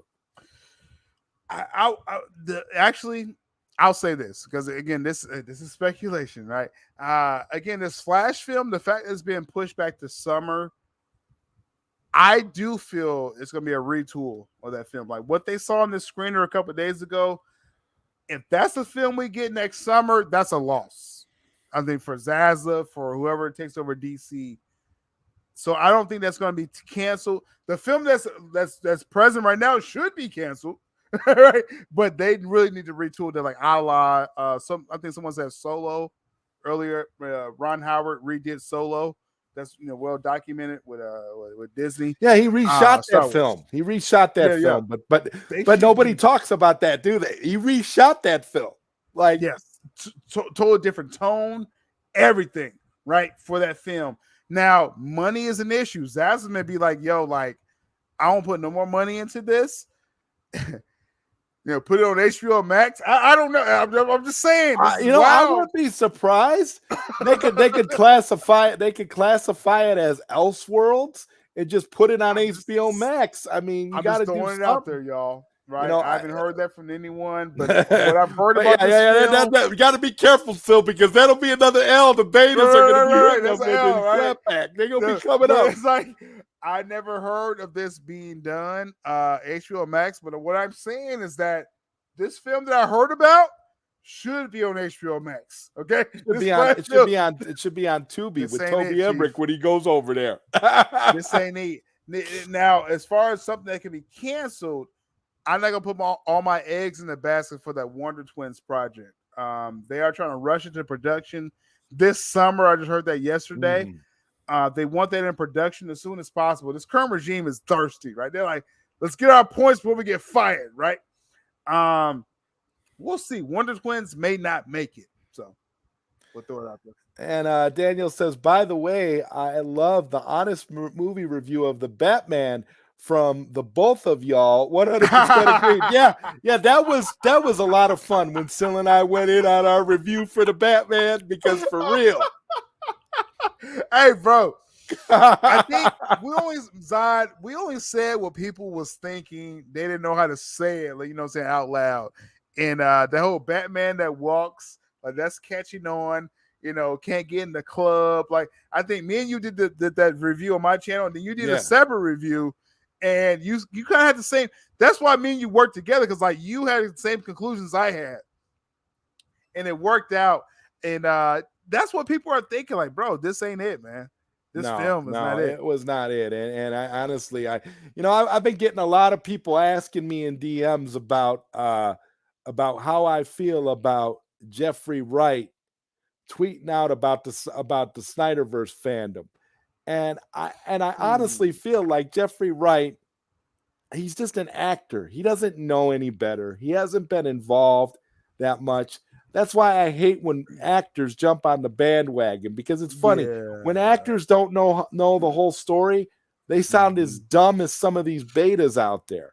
And I feel bad for Jeffrey Wright getting sucked into this, because I feel like he doesn't know. He's just going off of some stuff probably that some betas done said to him. It's not. That's true. I'll say this. Okay, the Jeffrey Wright situation. Like, if people watch my channel, y'all know the affection I have for Jeffrey Wright, right? So this is like hitting me to the heart with him coming at the fandom. But that's something. When I saw the tweet, I saw mutuals that's tweeting about him. I'm not getting in the middle of that. I'm just not. I'm gonna let that play out as is. I think Jeffrey Wright just kind of jumped into a Twitter conversation that he probably should not have, right? It's almost like Will Smith jumping on the Oscar stage and slapping Chris Rock. That's kind of what Jeffrey Wright did on Twitter. And I'm not going to respond. People ask me about it on Twitter or DM me. I have no quarrel with Jeffrey Wright. Right. I'm not going to even comment on that. Right. Yeah. He's not. He just. I'll chalk it up as it's just a misunderstanding. He's just an actor that doesn't know any better. Because honestly, any actor, you could get any actor to side with you. If an actor has enough people talking in his ear about something, you can get an actor to side with you. You don't think if we got Jeffrey Wright on one of these shows, that by the end of the show we could have Jeffrey Wright saying restore the SnyderVerse? He'd be like, fire me, bring back that's the reality. Like, the guy like, it's an actor only sees so much, because let's be honest, Jeffrey Wright is a busy man. He's not on Twitter 24/7. So he only sees very limited. He sees very limited stuff. He probably Mhm. who knows? That might have been one of his people tweeting for him. That might not have even True. been him, because a lot of times That's true. They have publicists. Actors have publicists who handle their Twitter account. And that's something that if you're a big enough actor, if you're an in demand enough actor, you have your publicist handle social media. So don't you know, ZodWriter, we're all not real DC fans. Yeah, that's that right, Bat Channel. We're not real DC fans around here. Hey, like I said, Jeffrey. Yeah, I'm not even gonna comment again. I understand the ramifications and the backstory, but I'm not even gonna comment on that. But real quick, shout out to Jesse Allen in the chat. He mentioned earlier, me and him had an issue like over a year ago, and me and him squashed it out. So, like I said, it's about communicating and come to a common ground. I'm open to that to anyone. And Jesse Allen is a testament of that. He can, speak to that. But dude, Jeffrey Wright, I'm not touching that, y'all. Not touching it. Yeah, and that's a smart thing to do, not to ever touch it. Because y'all remember, I don't know if y'all remember what happened with Ray Porter. Y'all remember what happened with Ray Porter? Ray Porter was getting sucked up into the drama, and Ray Porter finally had to step back and say, "Yep, I'm not doing this anymore. I don't want to do that." You don't see Ray Porter schmoozing with fans anymore, because he doesn't want to get caught up in like Twitter dramas and stuff. Yeah, no, I mean, right. See, this is the thing. When I say I don't touch it, because I want to make it very clear. And again, my viewers and people that I'm mutuals with, they understand when I take this type of stance. This is like the boycott stance. When people say I'm boycotting Warner Brothers, now me personally, I know with my team, I'm gonna cover everything: DC, Marvel, Paramount Plus, whatever. So I'm not really gonna boycott anything, but I'm not gonna tell you not to boycott, right? So if you see a problem with what Jeffrey Wright said personally, that you're more in your right to voice your opinion on that, right? Now, me personally, just in the position that I'm in, I can't jump in every feud on Twitter. Zod, I know you don't want to do that anymore either, right? No, so it's I don't do that either. I can't do that anymore, right? But y'all can voice your opinion. Just know I'm not going to condemn you if you find a problem with Jeffrey Wright. Having blood diamond plants, right? Like, I understand what y'all saying. It's just that realize is more when I speak out, is more people involved. So I gotta be really kind of careful with what I jump into on Twitter. So hope you understand that. Yeah, Jeffrey needs to take a seat and worry about abusing workers in Africa. Okay, well, I'm not going to say. Hey, ain't nobody gonna have to. Right. Nobody's gonna say nothing. That's just crazy. See, Alex says Flash will be flushed. Ain't no way Zaslav spends $100 million to promote a turd that's going to make less money than the Suicide Squad. First off, shout out to C. Alex, right? He's been showing up on my channel a lot lately, dropping some banger comments. Yeah, definitely. Like I said, Zaslav, he's a smart businessman. And again, this is just me saying this. This is speculation. Zaslav will be smart to put Flash on HBO Max. I'm dead serious when I say that. Like, what that's probably what he'll do. I love when you said, I'm not going to put any more money into this. We'll just drop it on HBO Max. It's cool. HBO Max next summer. Put Batgirl after that. That's HBO Max already. Because it's inconsequential. This Flash film has no ramifications to anything. That's what's crazy about it. So yeah, that is what it is. And Jesse Allen says, definitely, man, trying to get you and the four nerds on good grounds again. Hey, that's up to there's grown men involved, right? Grown men, and again, that would be a good thing. I mean, because in a reunion with the four nerds, with the legacy nerds, would be a cool stream. I'll say this right because I'm on Zod's channel right now, right? Because I don't air out a lot of stuff, but I mean it's nothing bad, but. There was an idea during the Us United campaign for me to guest on the Four Nerds, and some communication kind of fell out with Dawson that week. I think you were still a part of them then, or Zod, I think you showed up back on there that week or something. I forget the time. I showed up. You were supposed to have been there. I was supposed to be there, and because they invited me too. I showed up, and you were supposed to have been there for that. Yep. I remember that because they Dawson's reached fault. out to me, and you were supposed to have been there too. It was supposed to basically be that would have been a big show. It would have been a big show because it would have been a and again, you got to think about it when you if you can get a point where you have legacy nerds together. That would be the title of the show, Legacy Nerds, and you would have. Why wouldn't you do that? It would work. But again, at that time, Lightcast was still a thing, right? So that was and again, I'm not totally blaming Dawson. I'm just saying, Lightcast was a huge influence, and it's kind of like a legacy of influence still on Dawson and Ryan to this day. I don't know about Nick, Katina, or Anthony. Anthony kind of does his own thing, right? But that prevented, that would have been a great stream, us united, legacy nerds. I'm just saying, but I'm just letting y'all know, there was communication there, and it kind of fell apart. It could have happened. So who knows? Anything can happen. We live in a world where things are one way 1 minute, and the next minute they're upside down. So you never know. We might end up at a point where that may happen one of these people days. will watch it, Zod. Anytime, first off, when me and you together, people are going to watch it. That's one thing, right? But to put us with any other platform, that's must see in the fandom. That's just what it is, right? It's we have a lot of mutuals that we communicate with all the time. Absolutely, and they will go where me and Zod goes, right? That's just what it is. So it only makes sense to kind of bury these hatchets, because that's only going to bring views to everyone. So just hopefully it comes to that day, man. Hopefully. Yeah, that would definitely be nice to see.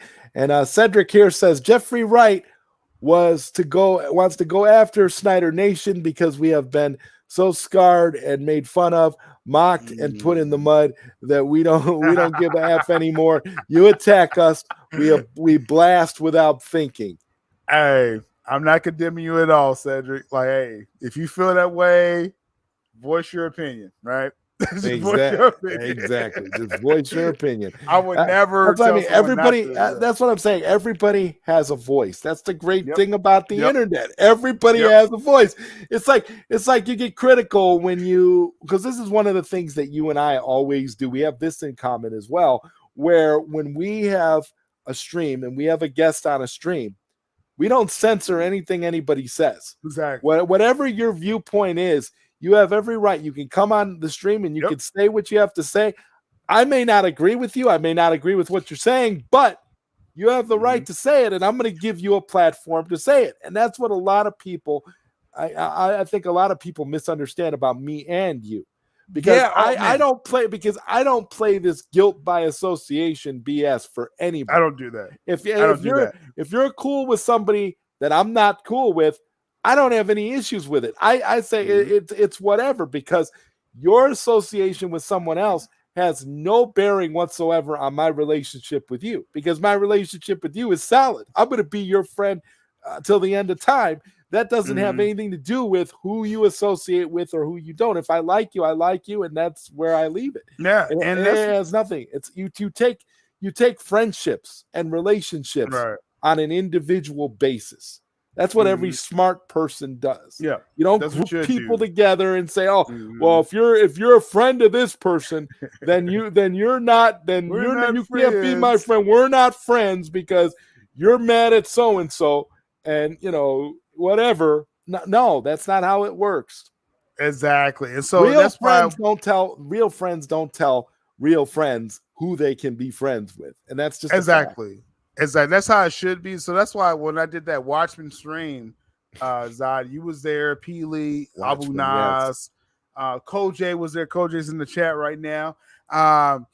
It was about letting you everyone voice what you want to air out. And people to this day, they say, "Oh, Syl, you had someone on your panel who didn't like this person, so that's not good. I'm going to unfollow you." At first, I don't care if you unfollow me, but as far as someone voicing their free speech, I would never. That's why I say in the chat, if y'all want to go at Jeffrey Wright because of the Blood Diamonds, You have that right. If you want to boycott Warner Bros. Because of the crappy nature of their business, you have that right. I would never censor that, right? Right. But exactly. you can't put that on me if someone wants to make that choice and they're in my presence. Like, that's very weird. How people put that together. Oh yeah. I love that. There's people like that. Like I remember there was somebody that was like a situation where like, well, if this person is talking about me and you're on that stream while this person is talking about me, then we're not friends anymore. It's like, well, I'll say this. How does that make sense? I'll throw this out there because again, I don't know if there's any there's no ill will. Well, Poindexter's Lounge, he's the epitome of someone where it's like I will small talk, if anything, once in a while, right? That's just our relationship, right? I don't know Enosh that well. We are mutuals. We've been on each other's channels more than once, right? No beef at all. But Poindexter had a problem with certain people on my channel that had words about him. And me too. My thing, same thing. My thing was like, well, hey, that's just their feelings. Like, I'm not going to control what someone feels about everyone in the world. But what I will do if it becomes unfair, which I did on that video that people are talking about on the Watchmen, if you keep watching, don't just clip it and not see what happened after the fact. I did actually correct that certain person in a way, kind of educating them that, hey, no, things are not that way. Right. And I did that live. Right. But still, just the fact that this other person thought to say something about Poindexter's Lounge, that was a problem. Right. But it is what it is. Right. Me and Enosh never had words like that. But my point is that don't hold that against someone, like, and I told Zod even before we went live, I said, Zod, I may say something about certain people. I hope they don't attribute that to you. Right. Anything I said about anyone. The unique thing about this and what I love is, once again, the symmetry between us is amazing as always, bro. It's like you and I have both gone through similar things when it comes to Enosh. It's like I don't hold nothing against Enosh either, but it's like he takes it personally when people go on other people's channels and have negative things to say about him. He's like that. He takes a lot of that stuff personally. So for me, I just look at it like, hey, he came on, those were his feelings, and I always stick up for you. I give somebody a platform, but if they say something I don't agree with, I don't have to agree with it. But just because I'm hosting the stream doesn't mean that you have to hold it against me, because there's people that like me that don't like you. Best example. Yeah. Zod, best example with Max. Me and Max have a great relationship, right? But Max had a panel for like a month straight, every weekend, going in on myself and Mikey Sutton. Like, people on this panel was going at us every week. Which is why I rep the ick every time I go on there, because that's what they do. Skywalker and Krypton Core, y'all would go on there and set the matter straight. Much luck, because, man, if I was available, I would have. I caught him one time, and then it went crazy even after that. But Max reached out to me early on. He said, Syl, like, just know, bro, like, me and you are good. They're just expressing their opinions. If it's false, then, it'll be proven false, right? So much respect to Max, right? Mad Max, nothing but love for him. Oh, yeah, that's another guy that you and I completely agree about. Max is great. He's the type of guy that's not afraid to reach out to you. He will reach out. He will want to smooth things over. If there's an issue, if there's something, he's always worried about. And this is what I another thing I can say about Max. He cares about his friends, and you can tell he cares about the relationships he has with people. He doesn't want anybody to hate him, and he wants everybody to get along if they can, but he understands that may not be possible. But he also makes it clear that if it's somebody that you don't like, because I'm with you, Syl. He's got Scooby Gang members hosting streams on his channel, all kinds of things, and I again, these are people that, although I don't get along with these people like that, I understand that it's a difference of opinion, and you're going to have people that are not always going to agree with you and that's perfectly fine. And like I said, I don't hold any of that against Max. That's perfectly cool. Yeah. But Max has to also understand too that when you have that and you have those kinds of differing opinions where it's a total like clash in ideology, I mean, to the point where it's a very strong disagreement, you're gonna have a little drama when you have people clashing like that. You don't want it. You don't really want that on your channel because it's like it was one time. I will say this, like I said to the chat here, there was one time because again I caught it one time when RJ, and again there's no shade. Like I hope people don't take this like because I'm not going at people like that right now. But what I'm saying, I caught RJ one time on Max stream. This is a couple months ago, talking about Mikey Sutton and stuff like that. So I jumped on the panel, right? It's still Max still has a video up there. And I was like, yo, like, y'all kind of speaking a little sideways, so let's talk, right? Let's talk. Let's clear this out. And I kind of saw like how they just kind of being selective with what they want to pick. Like, oh, well, I want to discredit Mikey because he jaywalked 10 years ago, right? Like just weird shit like that, right? It's like, okay, well, I can't be involved with stuff like that where you want to kind of, get a I gotcha moment, right? I'm not down for that.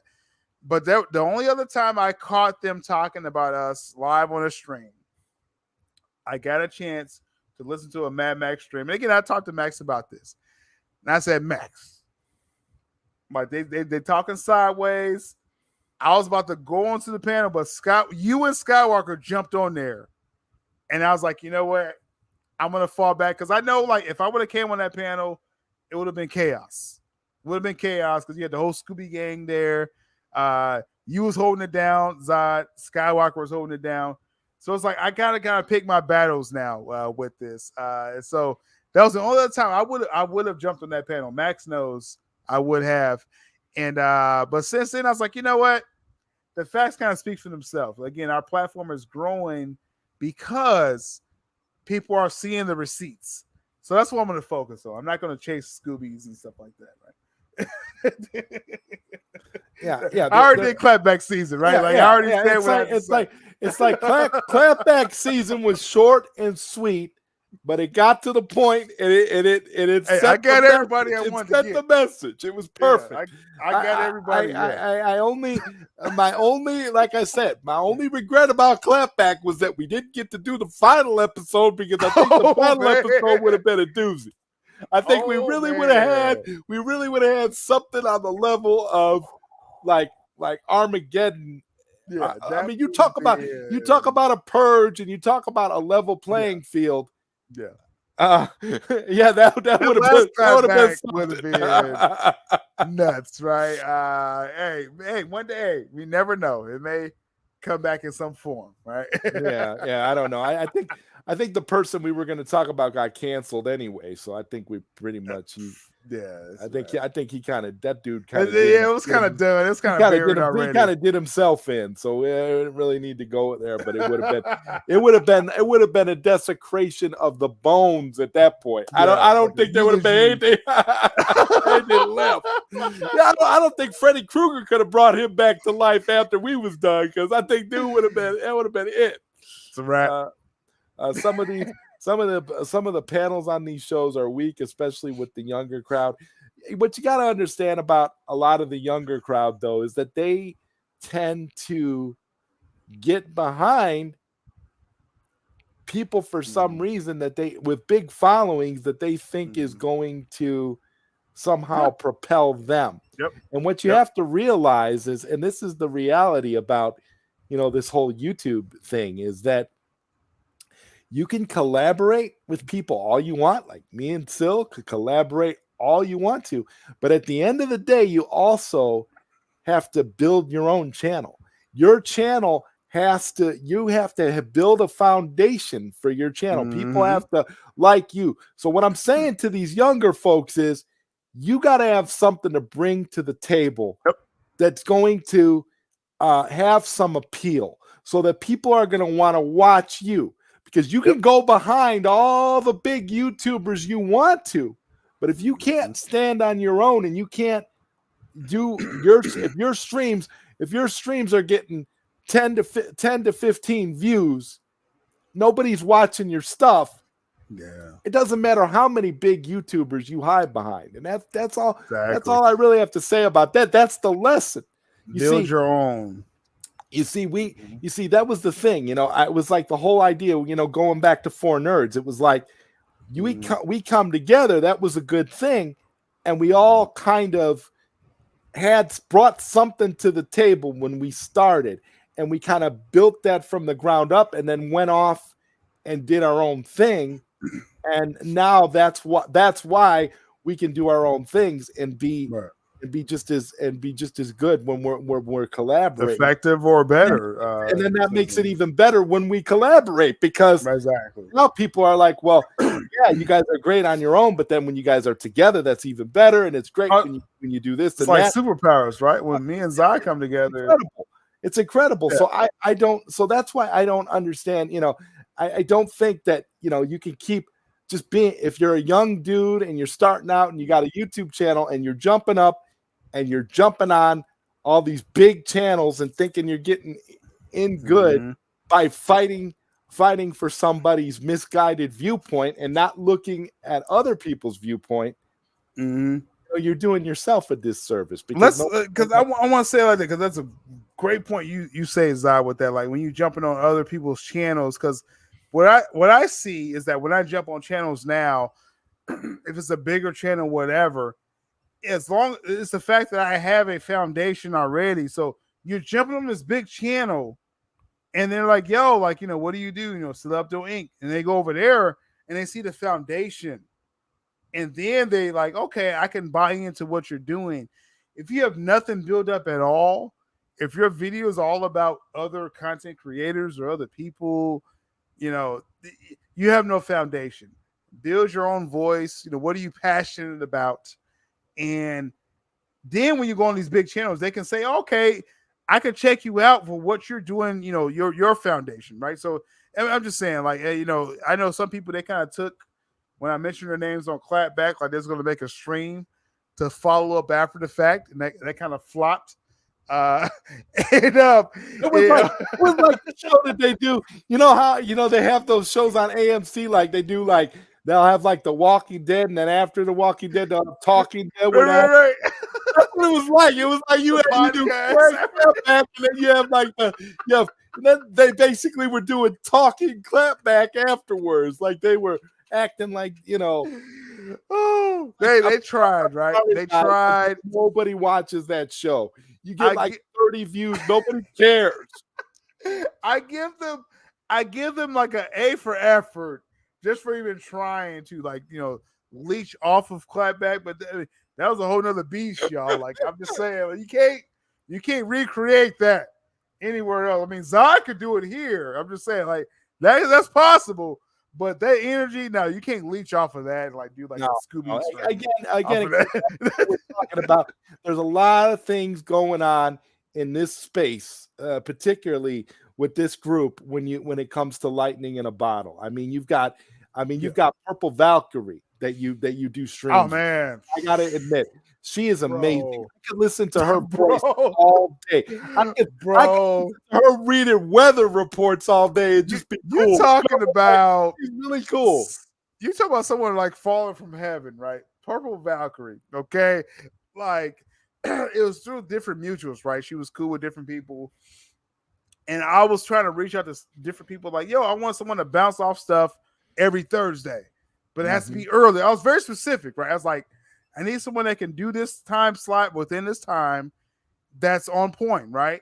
And I was, talking to different people, and I got to Purple Valkyrie, who was a mutual of someone that I stream with on Thursday evenings, right?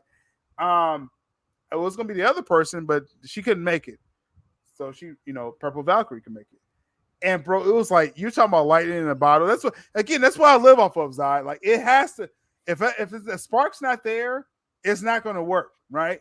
And you understand that and never do it again. That's what you learn. Well, when the spark's there, I'm like, yo, I told Purple after that stream, I said, yo, Purple, I was like, we have to stream together more. I was like, honestly, I don't even care what you say, yes or no. We're streaming together again. Right? Right. Just Purple Valkyrie. You do the weather report. That's all. I mean, you don't even gotta talk about any of this stuff. It's cool, Purple Valkyrie. It's like, but you can tell. Oh my goodness. And that's why I brought her up, because I feel like Yes. you have a really, really great chemistry with her. That's Yes. another thing on your channel. That's just another gem on your channel, another success story where you've managed to come in and have something legitimate from the start, and you were able to see the legitimacy and the value in that, and that's why you told her, hey, we got to keep doing this, and it's going to work. It's fantastic. The cool thing, like with content creating, is that when you're dealing with creative people, right? You're dealing with other like really creative, not people just playing on social media. And like, Purple Valkyrie, she's a very creative person in her own right, and she loves DC. Like when the first thing she told to me when I invited her to my channel, she checked my channel out. She says, she was like, I love what you're doing with DC. I was like, okay, that's our common ground right there. We're going to do DC every time you're on my channel, right? And so when I got her on the channel, and I was like, when I saw just the back and forth working, they know, like when they're another creative person, they know. It's the same thing with Alicia. It's like they know another creative person's talking to them that's feeling like, this could be something big, right? And I'm saying every Thursday, like, this is gonna be right up there with Mikey's shows every week on my channel. Right. And I had to bring up, Purple Valkyrie, but I got to bring up Alicia too, because Alicia is going to be is another co-host of yours who is going to be with you when you go to Comic-Con, and essentially, I mean, that's another really, really great and really, really good common ground relationship, and I enjoy that stuff, and that's why I say everything that I've seen you do, I've just become, you and I have become such great friends, but but it's also because we appreciate each other. And when I see, so it's like, I support everything you do regardless. But when I look at, the W's, the way they just keep stacking up, I got all these people talking about all the L's that you and Mikey need to take, and I just sit there and I just shake my head. I said, if this is an L, if what Syl is doing is an L, then Syl doesn't need any W's, okay? Because Syl is making the L's look better than the W's. If this is what an L looks like. I'm just saying, like, just words to the wise of people on Twitter. Anytime someone puts like a negative slant on a tweet, and like people that they see and they can research for themselves. It's Google, people. Like they can look up Mikey Sutton if they really want to, right? And see what he's done, right? So I'm trusting more of the people that's the type of viewers I want. I don't want you just to hear what I say. I want you to look it up as well and independently verify, right? Whatever I say. So those type of people. So like I said with Alicia, that's more of like a long-term project, because she's an actor, creator, director. Yes. We got so many plans with her. Like that's a whole nother level. Like that's like, getting me into like doing like productions. Like that's where that's going with Alicia. Amazing stuff. And like I said, it's like all these people talk about L's. Like I'm only seeing things growing on my platform. That's all I'm seeing. Yeah. Like, there is no L when it comes to you and Mikey. There's no L at all when it comes to Syl Abdul Inc. And I don't know. I don't get anybody that has that mentality. And like I said, when I look at people like Pink Gravy, I say, okay. I say, okay. All right, man. All right. You got your pink hair, but I hope you try to rush Syl at a Comic-Con, because I want to see it, because hopefully it'll be filmed, because it'll be the funniest thing ever. That this big hug. August, I'll be in Seattle, Emerald City Comic-Con. Now, Alicia's bringing her camera. So I'm just saying, like, so if whatever happens, if Casey Beta's out there, we got you on camera, bro. Got you on camera, bro. If you walk up to Syl and you try to slap him like this is the Oscars 2022, Hey, it'll be on camera for all to see. Cedric here says the appreciation for Syl and Mikey is that they don't sugarcoat it. If it's bourbon, they give it to you. If it's Snyder's 25-year-old sweet macadamia, they give it to you. They're true to the true to the fandom. Yes, man, exactly. Like from day one when me and you like started just communicating, right, with Four Nerds. I'm hardcore SnyderVerse, right? It was about the Snyder Cut coming out, right? We were celebrating. That's what it when was. we first met. That the Snyder Cut's coming out. So in no way would I want to mislead anyone in the fandom, because I'm just as hardcore as anyone else. I found all the OGs, right, of the release of Snyder Cut, like you included, Zod, and Fiona. I had several conversations with Fiona. And I searched out everyone. Fiona, by the way, Fiona is a salt of the earth person. Oh man, she is so nice and just genuinely kind to have conversations. But she's never. I swear to God, whenever anybody tries to say anything negative with Fiona, I just shake it off as ignorance and stupidity, because Fiona is one of the kindest, gentlest people out there. She's amazing. I mean, you talk about somebody that you'll never in your life have a negative interaction with. Fiona is so cool, right? Like, because I know a lot of people don't know, right? Zod, they don't know. I was one of the few people, and she, right? Because when she followed me on Twitter back in the early days when we were fighting for release the Snyder Cut, I thought I'd won the lottery, because Fiona doesn't follow a lot of people, and Fiona is very selective about who she talks to and what she talks to people about. So I'll tell you this. I'll tell you this much. All of these people went off and were all excited about how they got to talk to Zack Snyder, and they had streams with Zack Snyder and whatever. Listen, I was just as excited when I had conversations with Fiona, because Fiona is that cool. Fiona is that fun. Let's put it in perspective, Zod. Like, Fiona was there for DC Fandom. Yes. Right? DC Fandom. So that was a big deal for Zack to have Fiona there. It was kind of like a crescendo moment for the release of Snyder Cut movement, because it was a change, Zod. I think we realized that, right? After the Snyder Cut was announced and came out, it was kind of a change in the fandom, right? It just kind of different energy was restored. Just me personally, that's what I'll just say that. Personally, I feel like it's a different energy.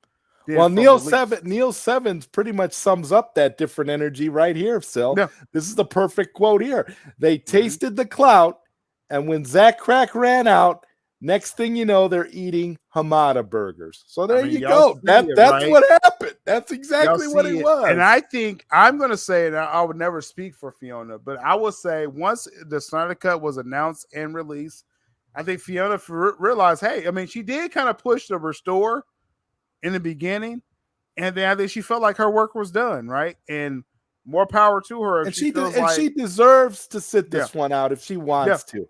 I don't really, and this is the thing, people, and you got all these people out there that like were talking smack about Fiona too, saying, she didn't like the movie. She didn't like the movie. She left the fandom. Wonder Woman. Care. Listen, can I say that real quick? I'm sorry, real quick. Fiona loved Wonder Woman in the Snyder Cut because she told me that personally.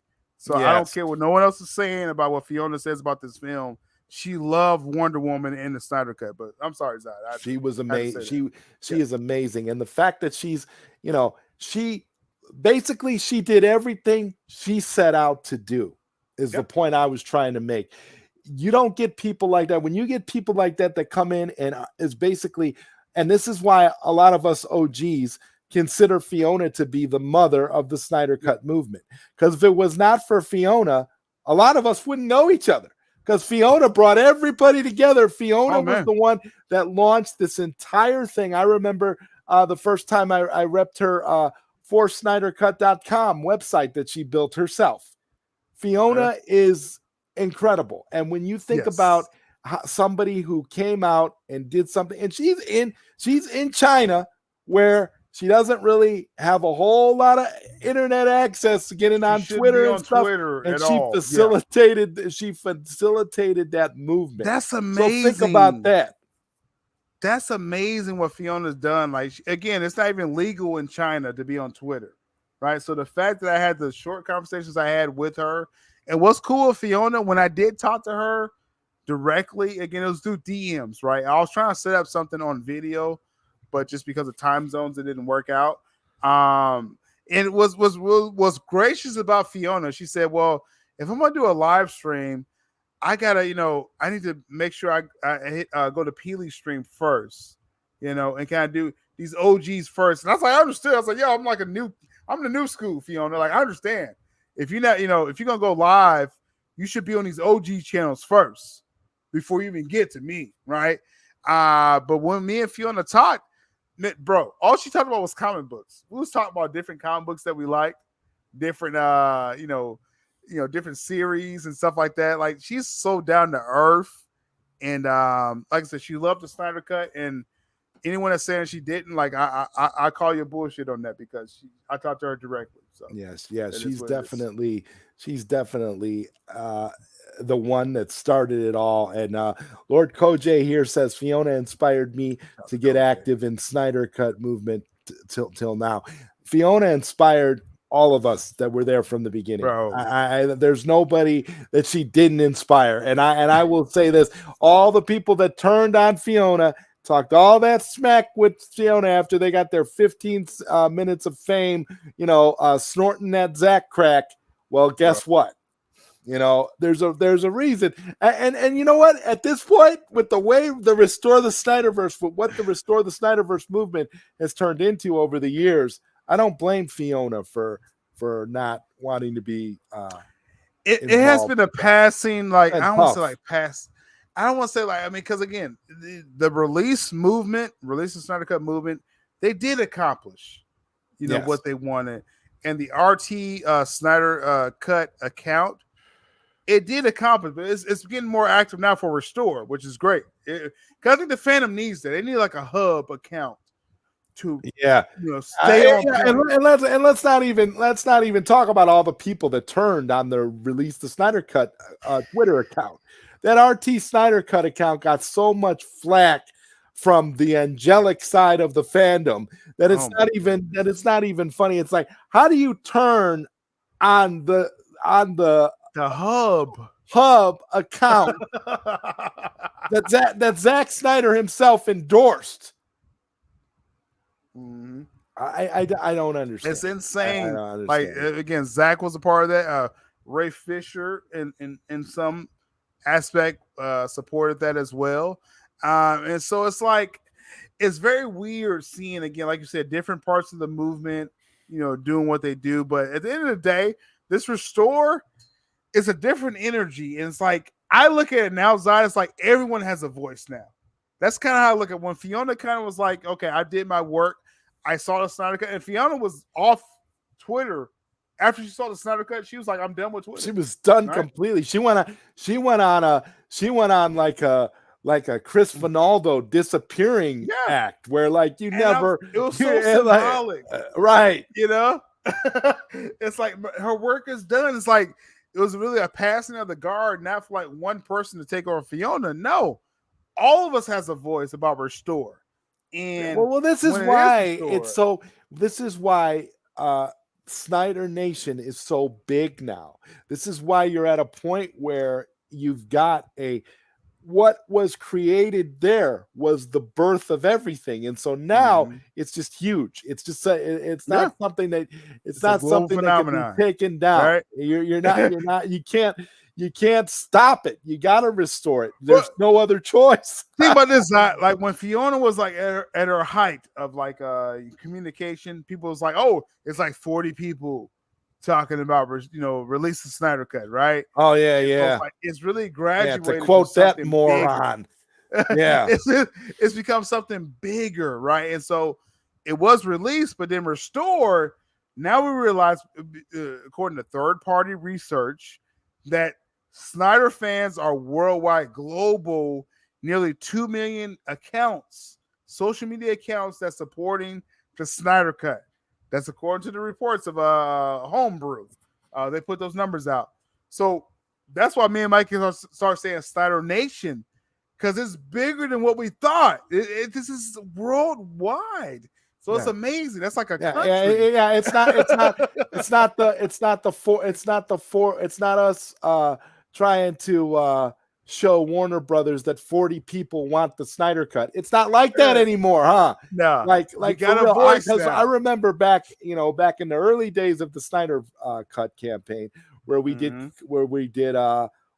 calls, where we called Warner Brothers. Yeah, I remember that. Spoke to Walter Hamada's personal assistant to tell them that we wanted the Snyder Cut. And it was the campaign was run by Chris Finaldo, Dr. Chris.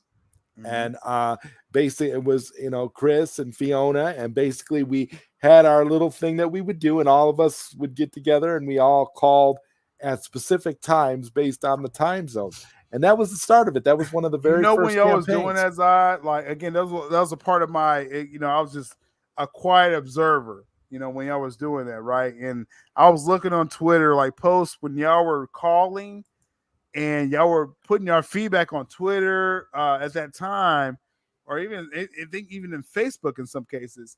And I was like, bro, like, you know what I'm saying? Like, we're making some noise, right? I'm thinking like I wasn't calling with y'all, but I was like living vicariously through, the OGs, which I was doing. So that affected the next generation, what y'all was doing then, Zod. And I mean, you still here. Like, we ain't putting Zod off to the pasture. Like, Zod's still here. I'm still here. That's a connection, to the OGs. Again, Fiona, much love to Fiona, but like, Fiona, like, hey, if she wants to kind of like, okay, I did my part. Like, you can't take away what she did. But Koj, he did a lot of groundwork. He's in the chat right now. Him and Vega and people. And Koj says here he speaks the truth, saying the Snyder Cut days were stressful, but the people I made true friendships with is irreplaceable and beautiful. Real quick, because I know Koj is going to downplay this, right? But I'm going to say this, right? Koj, you're talking about someone, Koj, and whoever was with him. I think Vega was there sometimes. We'll shout out to Vega as well. But they will go to pure strangers with a sign saying, release the Snyder Cut. This is 2018, 2019, when no one cared about the Snyder Cut being released, right? Justice League was already out. It's over, right? This is over. The film's already out. What are you talking about? An alternate cut. That's what Koj was doing, groundwork. Walking up to strangers saying, release the Snyder Cut. Right? That mattered, man. That mattered. And like, people don't really realize, again, what the OGs did. He was on the ground. Yeah, he was out there on the ground. He was on the grounds, and that's out there in the real world with that side. Yeah, I mean, that was legit stuff. 100%. I'm just saying, bro. It's like, man, like, who had the balls to do that? Like, he was a part of the crew that did that. I mean, that's up to him to say who was with him. I can't really call out everyone. I don't know. But it's like, much respect to those who laid the groundwork, because when it was announced, when it got close to being announced, that's when like the new school came in. All right. And then we started seeing how y'all were moving, Zod, Koj, and everyone involved. So much love to y'all, man, because like that was the foundation, right? That we all kind of stepped on. Was the foundation. Yeah. And Zeno here says, I didn't think Snyder Cut was going to be all that, but after seeing it, was it mind-blowingly great? Yeah, dude. That was the thing, and that's what all of us who were there from the beginning knew was going to be a fact. We knew it was going to be great. We knew it was going to be mind-blowing, and that's why we fought as hard as we did, because we believe in Zach and we believe in greatness for real. Most of that post again, because this post like changed my life. When I saw Fiona's post, everyone shared it. She said, I taught the boss, another cut exists, right? I'm paraphrasing. Yeah. But when she posted that like it activated me, right? I was like, dang, like, you know what I'm saying? There's like a bigger world out there that knows this exists. And that's when I started reaching out to everyone that I could, right? And like, that's just my backstory. Shout out to Jersey G81 in the chat. He says the OG as well. Like I said, shout out to y'all. Retro Nerd Girl in the chat. Shout out to Retro Nerd Girl. We got to give a shout out to Retro Nerd Girl, who does some of the greatest content on YouTube. Favorite reviewer. So much fun. Yeah. Oh my God. Love it. Oh my God. Gotta love you. Thank you, Retro Nerd Girl, for being here tonight. So good to see you. Yeah, this is set up another show, Retro. I know the schedule's a thing, but I'll reach out to you. Double MJ says the people who tried to ruin Fiona's name are nothing but a bunch of jealous a-holes. There would be no movement if it weren't for her. Yeah. Well, and that's why they're trying to ruin her name, because again, what it is it's about revisionist history. See, that's why you always hear me and Syl. Well, every once in a while you'll hear us mention things like the angelic side of the fandom. And when we mention the angelic side of the fandom, we're talking about people that don't have any accountability for anything. We're talking about people that are basically opportunists who just jump from one thing to the next. They're not consistent. They push the OGs to the side and tried to take clout and tried to make it all about themselves and their 15 minutes of fame. And one of the main people that they went after was Fiona. They wanted to downplay Fiona's role in her in Release the Snyder Cut, when if it wasn't for her, there wouldn't have been a Release the Snyder Cut. Shout out to Zack Snyder, because he made sure Fiona was there for DC fandom, right? Zack made sure of that. So Fiona was there. You can't take that away from her. I don't care if you don't like what she said after that or before that. Fiona was there for DC fandom. So suck that. But then as far as again, her place in this, again, she activated, thousands, tens of thousands, probably hundreds of thousands of people when she confirmed that there was another cut. So that gave me something to fight for, right? So, like I said, much love to Fiona, man. I'm glad I was able to talk to her. And Lord Koj says, seeing casuals' eyes light up for Snyder Cut was amazing to witness in person. The people not on Twitter love Snyder Cut. I wish y'all saw that. You see, and that's the thing. That's every person, every person, and I gotta agree with Koj here too. Every person that I have talked to about the Snyder Cut in real life was pretty much excited about it. Really, thought it was cool. Like, this is the thing: the general movie going audience, loves Zack Snyder's films. They do. They love it. They're into it. There's a reason that people underestimate, because they see all the negativity on Twitter. The stuff that you see on Twitter, that's the vocal minority. That's the people that are trying so hard to be relevant, trying so hard to destroy, Zack Snyder and the SnyderVerse, and they, where they attack Zack as a father, they attack Zack as a person, they make fun of the death of his daughter, they do all kinds of vile and disgusting things on social media, because there's no accountability. They're all burner accounts. None of them are cowardly. None of them are, none of them are legit. None of them have the balls to stand up and say what they really think. No, because it's very easy to create a burner account and go on Twitter and talk about everybody you want to talk about, because there's no accountability. Cowardly behavior. No respect and Retro Nerd Girl says, you guys are making me blush. Hey, we're just speaking the truth. Much love to you, Retro Nerd Girl. One of these days I would love to get you on a late night. That would be awesome if you would be interested, because I love your stuff. Your work is fantastic. I hope that happens. She's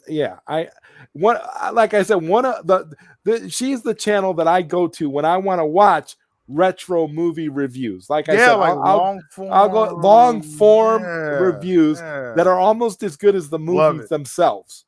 and I've said this before. Like, she did when she reviewed The Last Starfighter. I was just like, my God, this is great, because I love that movie, and watching her review made me feel as good as watching the movie itself did. Hearing it from the voice of a fan who legitimately loves and cares for these movies. I It's love beautiful. her attention to detail. Like she was on my channel, a couple Yeah. months ago, Oh, or a that was month ago, fantastic. Yeah, of and course. I wanted her to kind of like talk about, like, what do you go through for this process, right? Because She I does, don't have the she does straight up, patience, she right? does straight up productions. She like does Yes, them this is straight up like like, full yeah. on, right? She had to render all this stuff together, and it's like, man, it's like I wanted her to kind of voice that to the viewers, like this is what she goes through for every video, but it's worth it because like it's quality content, right? So much love to her, man.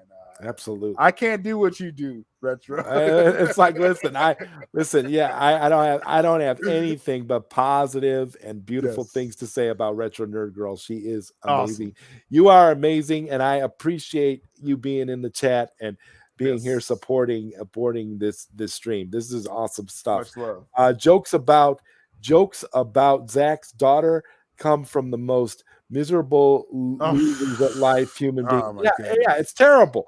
It's terrible. And the It's a problem joke. is, it's like the longer this goes on, it's like you see more and more of it because they're desperate now. They're so desperate to they wanna paint everybody that supports Zack Snyder as cultists. They want to put it all negative, and then I've seen so many disgusting things about Zach and his daughter on Twitter. It's ridiculous. Oh my, it's crazy. It's crazy, man. I mean, I think, I mean, it's such a low blow. Oh, Zach's daughter. It's like, really, bro? Like, let's let you know the character of the people. Now, hey, if you want to follow people who thinks that's a joke, Zack Snyder's daughter taking her life, I can't rock with none of y'all who thinks that's funny. I kind of distanced that during ClapBack season, and anyone I'm seeing that's still rocking with them, I'm not rocking with you. So that is what I've never understood how anybody can find that type of behavior acceptable. Yeah. If that's what you're about, if that's what you think is funny, if that's what you think is a good way to put your point across, then you're a terrible person, because that's like the last thing in the world that you should be joking. I can't rock with that, man. Because I look at. Go ahead. No, go ahead. I was. Yeah, no, I'm just saying. It's like it's anyone that has that type of energy. Like I can't be mutuals with you. I can't stream with you if you think there's some kind of funny narrative, making fun of Zack Snyder's tragedy, and if you think that's funny in any kind of way. So I've distanced myself from anyone. I've unfollowed people that does that. So that is what it is.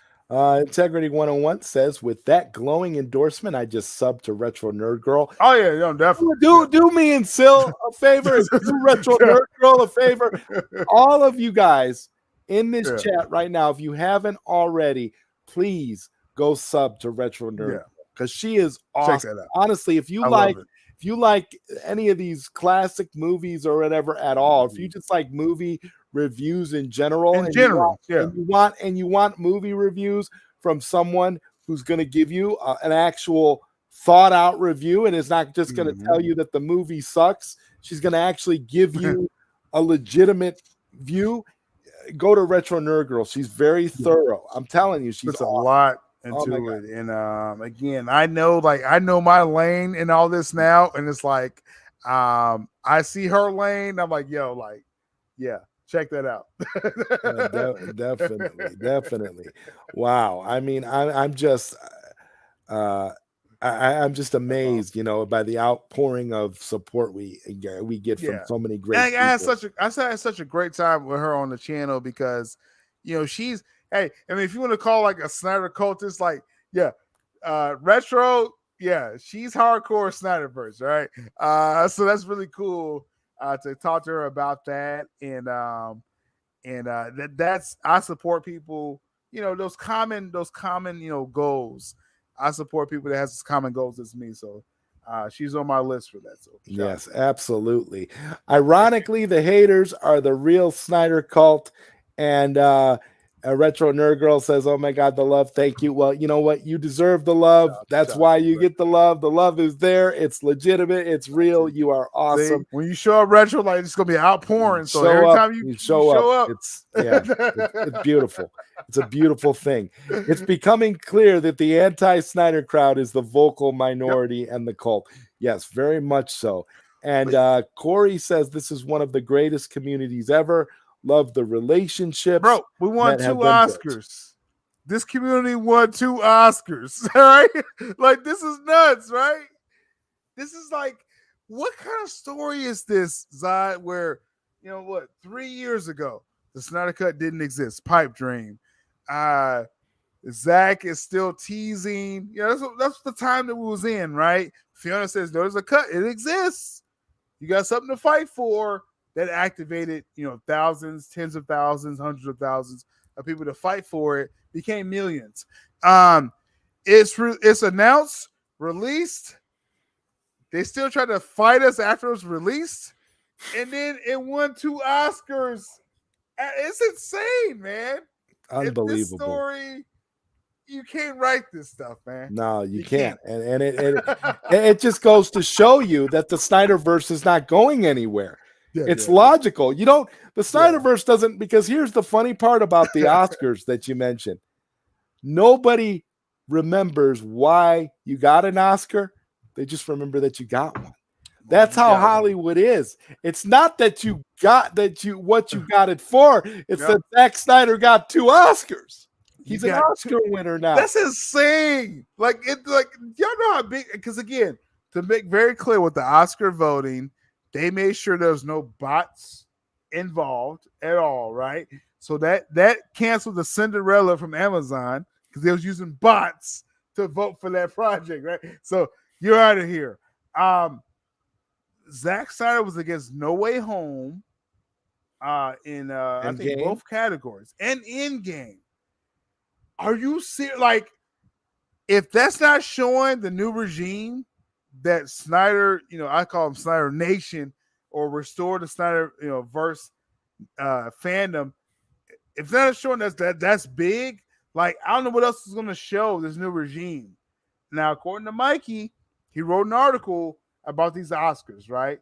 He said he heard Discovery exec were impressed. They were actually blown away that the fandom showed up for Zack Snyder like this, especially for a DC property, for the Flash moment. Someone posted this article on Vero. Zach's on Vero, and Zach liked the article. He liked the Geekosity article on Vero. I take that as Zach's blessing that Mikey is on to something with that article. Exactly. Yeah, we got screenshots of that too. That's your proof. That's your proof right there. That's your proof right there, Scooby. That's your proof. That's your proof. How many L's does Syl need to take? Again, that's another L, right? That's an L, right? Zach, the theme, the L. Zach liked the articles. That's an L somehow. That Zach liked the article that's saying Discovery liked, were impressed with Zach's wins. But okay, yeah, another L. Yeah, exactly. Remember, you can't actively try to kill something, the SnyderVerse, that is already dead. If it was truly dead already, there would be no need for constant hit pieces like cul-de-sac, etc. Exactly.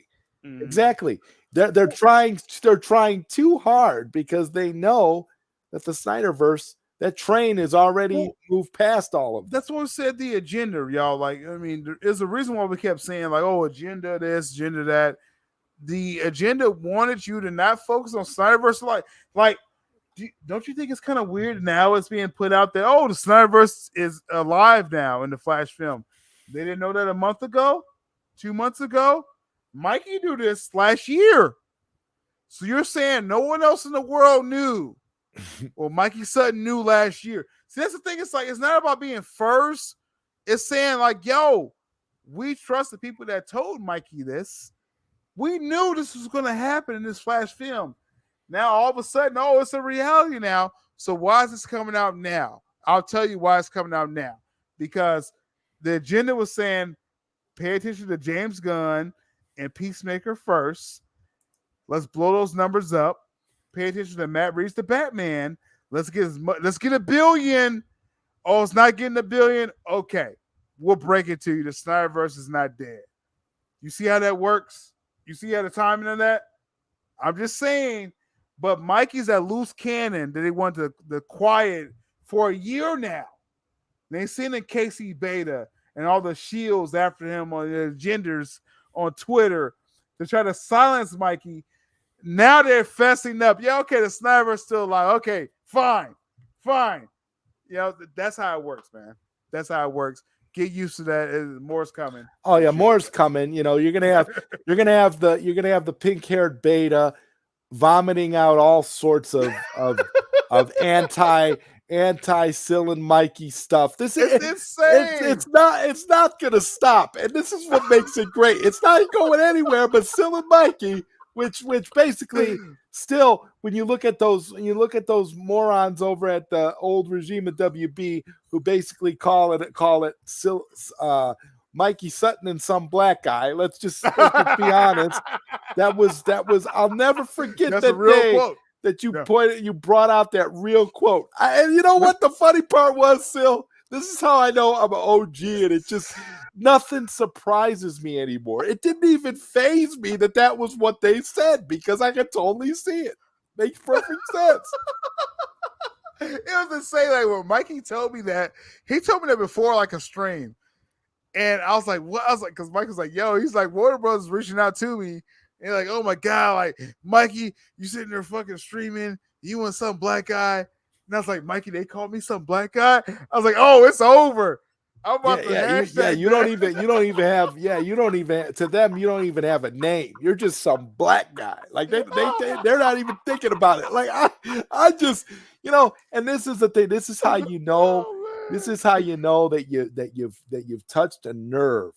That what you and Mikey have been doing for the longest time.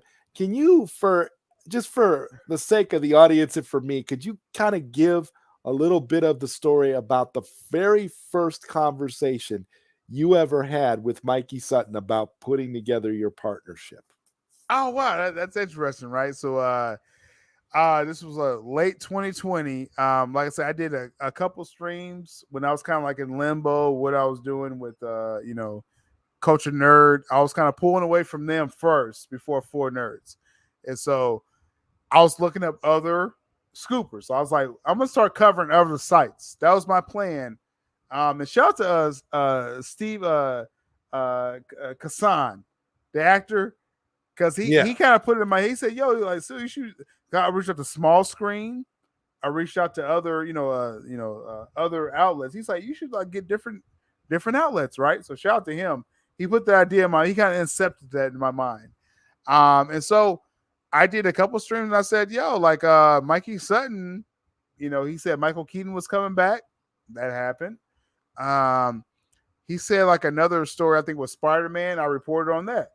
And so someone asked me on a live stream, they said, Syl, what do you think about Mikey Sutton? He's saying this and that. I said, yo, like I'm going to give that a chance. Whatever Mikey Sutton says, I've kind of traced a couple stories and it was correct. So, hey, let's see what he says. That same week, I went on Lycast show and gave the Batman Beyond story, which showed up on Culture Nerd that week as well. And basically, Taylor said, write this story about Batman Beyond based off this article that we saw on Twitter, right? What I found out is that Mikey Sutton was the source of all that. So I wrote a whole article on Culture Nerd citing Mikey Sutton, right? And I asked Taylor, and again, there's no shade on Taylor. I'm just telling the story.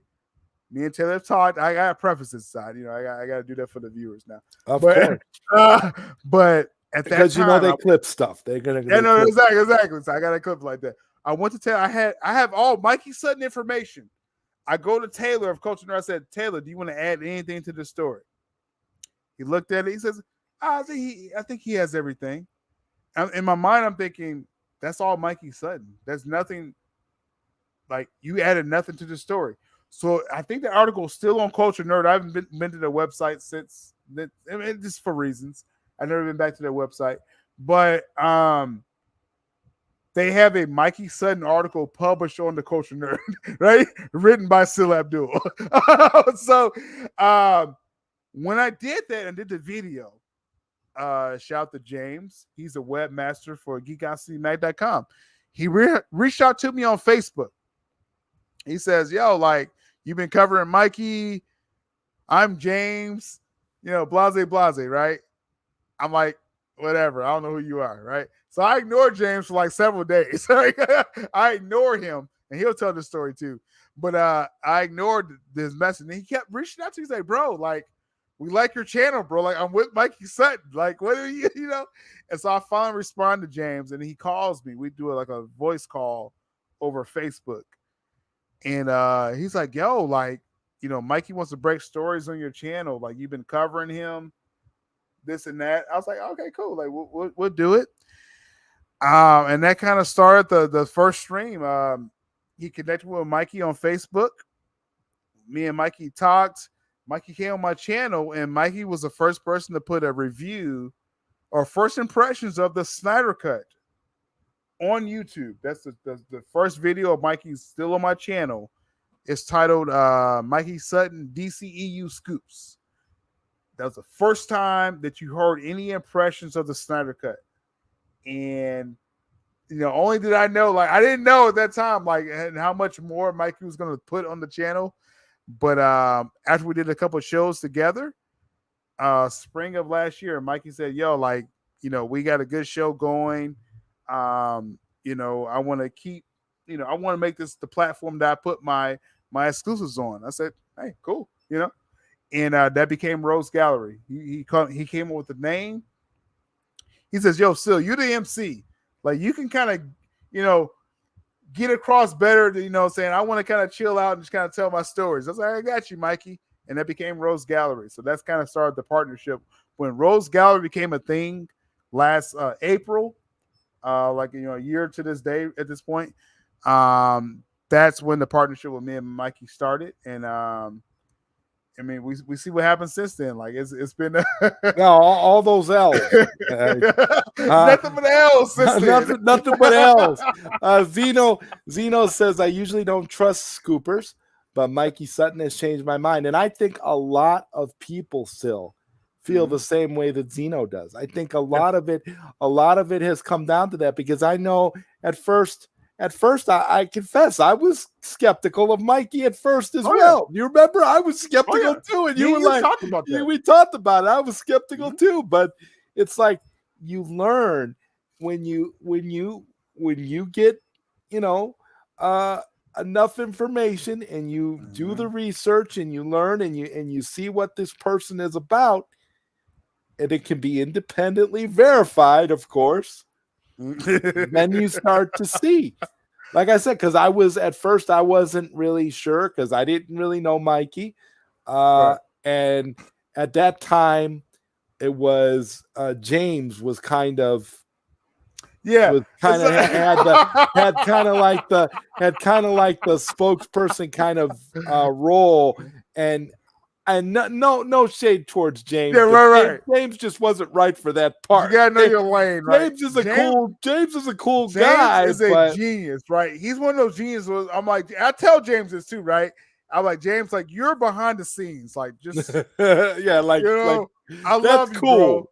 Bro. Yeah, I love you, but you gotta know your lane, right? It's like I can't do what he does behind the scenes, but I can be in front of the camera and do translate what he's doing behind the scenes, right? So but I think the rollout, because it was all like in live like actions, like when I was kind of doing that with Mikey starting it, and then you was like, what the hell is going on? Like, what is Syl doing? What is Geekosity? Like, people couldn't pronounce that right a year ago. Everybody was wrong.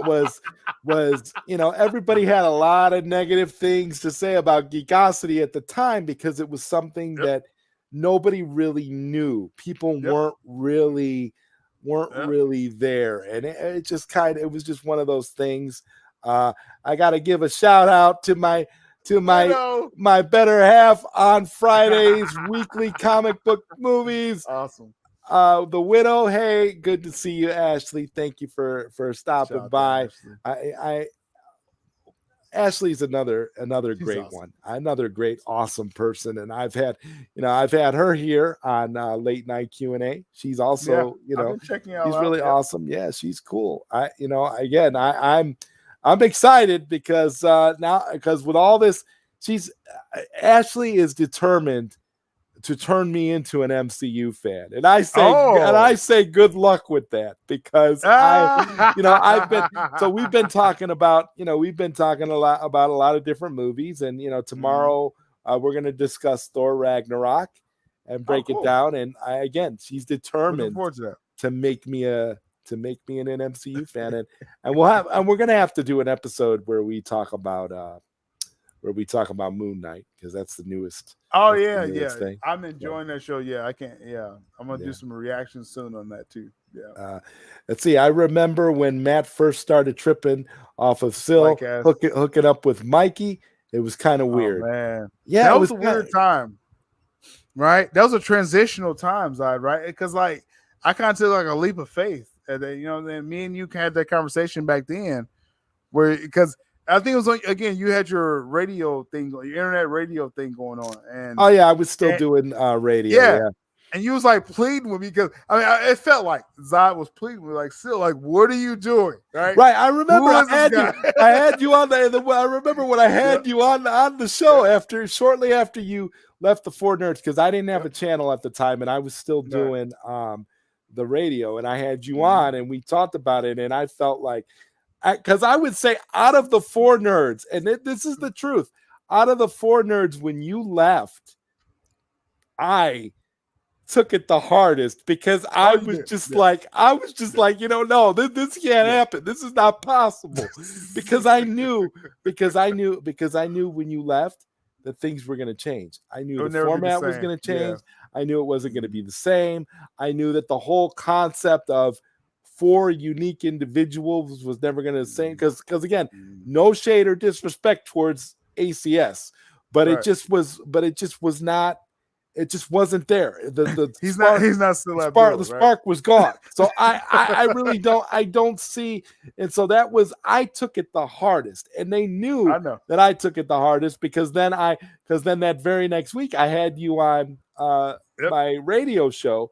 Yeah. And when we talked about it on radio, it was just, I remember you were so, you were still kind of, you had to be guarded. And I kind of got the feeling that there were things you wanted to tell me, but you couldn't tell me because you didn't know for sure. So you didn't want to confirm anything. You were you were still kind of, it was like a feeling out process for you. And so I understood that, but at the same time, I was just like, but what's happening? I felt like, because I felt like when you left, that it was the beginning of the end for me too, because I kind of felt like, well, now things are going to change. Things are going to go into a different direction creatively. It's not going to be the same thing. You're not going to have the same dynamic, because again, the bad takes and I disagree. And the banter between you and Ryan were the things that I lived for from week to week on that show. So for me, and I would come on that show and I would always bring the fire and have a different viewpoint from everybody else. But the thing is that it just, to me, it was just kind of like, I knew that it was going to change. I knew that it was going to go in a completely different direction. And fair enough, that's exactly what happened. I will say to this day, like, if I approach, because it was very easy to tell Dawson and Ryan that I was leaving Four Nerds, like, it was the hardest to reach out to Zod. Like, that was the hardest thing I did. I know. I could tell when you did it. I could tell when you did it that you didn't want to do it. I could tell you didn't want to tell me, and I totally understood that, because it was a tough sell for me, and and it was hard, because again, at that time I still didn't have a YouTube channel, and everybody was trying to convince me and saying, well, you should transition, and do YouTube, and that's when I decided. When PSN Radio, they finally closed their doors, and so I was like, okay, now I'll transition and I'll start to do. And that worked out. I mean, obviously, this worked out for you. Obviously, it's worked out well for both of us. And I'm just I'm sitting here, and so now when I look at things now, I realize that things have worked out for the best, and this is how things were supposed to go. So I've never been one of those guys where I think to myself, oh my God, this could have ended up a different way. I always look at everything works out the way that it's supposed to eventually. Yeah.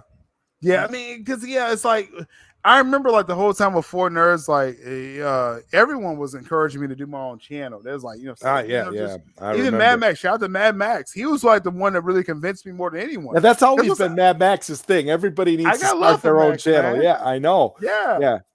And when he said that, I was like, it kind of hit the heart. I was like, hey, Max doing this thing, and he sees that in me. Let me try it, right? And that was Coffee Talk Zero, and and we did our thing from then. But at that time, it was a very transitional period, and I know, like I said, I know you was upset. I know people try to. I'll just say it like this, right? Yeah, because people try to say, Zod was upset. He said this and that. It's like me and Zod talked, y'all. But so I hope no one tries to come and say, "Oh, Zod said this about you, Syl, a couple years." Oh yeah, I know. I remember Nick and Tina tried to pull that. He tried to be like, "Oh well, Zod. Zod used to talk about you. He talked about you all the time." It's like, listen, anything that I said about Syl at the time, or anything that I said about Syl at the time, was because I didn't know and I didn't understand. I wasn't sure. I didn't know. I couldn't speak on it, so I didn't have a lot to say. All I knew was that I was upset, Yeah, exactly. And hey, I know when Zod rants about anything or gets upset about anything, it's actually what he's feeling. So, no one could tell me anything different. Like when Zod's upset about something, he was upset, and that's how he felt. And me and him talked even after that. And that was my message to anyone of the Four Nerds or anyone, Culture Nerd, attached to Lightcast, all of them. If you have words for me and you was upset, approach me like a man like Zod did, and it wasn't even nothing to hash out. It was nothing to hash out with Zod. It was like, bro, like this is why I made my decision. I'm right. And when you and I it was so funny because like when you and I finally had that conversation, it was like there was nothing to say after that as far as being confused or being heartbroken or whatever, because like Paulo says here, heartbreaker. So yeah, it was heartbreaking. It was because for me, and it was heartbreaking for two reasons. Number one, Syl, I love streaming with you, so that was number one. And number two, it was heartbreaking because I knew that it was going to forever change the trajectory of the Four Nerds. I knew Four Nerds was never going to be the same. And I'm not saying that Four Nerds is bad or anything, so let me just point that out. But what I am saying is that it's never going to be what I had envisioned initially when we came up with it, when we all started. It's a totally different thing now, and there's nothing wrong with that, but it's also not. It's also hard for me to accept. It was hard for me to accept at that time because I knew that the changes were not going to bode well for what I wanted, which is why, again, I eventually left as well. And when I left, it was a totally different thing. And I honestly am surprised at this point. I'm surprised at this point how great things have turned out for everybody ultimately. So they have their audience, right? What they're doing now, but I'm gonna be honest, like I haven't watched the Four Nerds since I left. That's just me personally. I've watched y'all since I left. I knew what I was doing was something kind of different, but I'm just gonna be really honest. Like that was kind of the end of the OG era when Zod left Four Nerds, and much more power, like I said, to everyone. But we moved on, right? Everybody's moved on, so. Doing their own thing. And Apollo says here, hey, Zod, your channel is great too, and your guest appearances make other streams better. Well, thank you. I appreciate that. Awesome. I love being on all these other streams too. And again, collaborating with Syl is one of my favorite things to do, which is why when we collaborate together, which is why this is the 50th episode of Late Night Q&A, and there's nobody else here but Syl Abdul and myself, because hey, listen, this is what it's about. We collaborate with each other. We'll always support one another. I've never seen a situation for me, and I guess the reason why when I think back about the Four Nerds and I think back about it in such a fond memory for me, because it was that was the genesis of everything. Yeah. If it wasn't for that, we wouldn't be I here wouldn't be now. streaming. Yeah, I wouldn't be streaming at all. Right.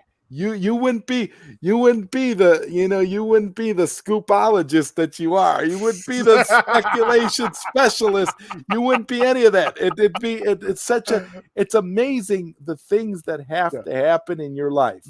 Yep. For you to get from point A to point B, for you to eventually end up where you need to be. And Corey says, congrats on episode 50, ZodWriter. Thank you so much. Yeah, I love this show. I cannot believe that I'm at 50 episodes already. Man. It's an amazing show. And of course, shout out to the great Nova Joe. Who doesn't love Nova Joe? I was expecting Syl to come back when he was missing for a few episodes, so I figured Syl and subscribe. The rest is history. I do want to address what Sickness said something up there about when I was on Lightcast show. Shout out to Sickness, he's the homie. But that was when you're talking about because it's the same pocket of time for nerds, and then like once or twice a month I'll be on Lightcast. It was me, Matt, and Taylor. And that was some great, again, I can't take that away from that time. And that was some good streams that we was doing together, all together there. And it's like, what happened, what Lightcast was into, and he kind of became like a fraud. That's just is what it is, right?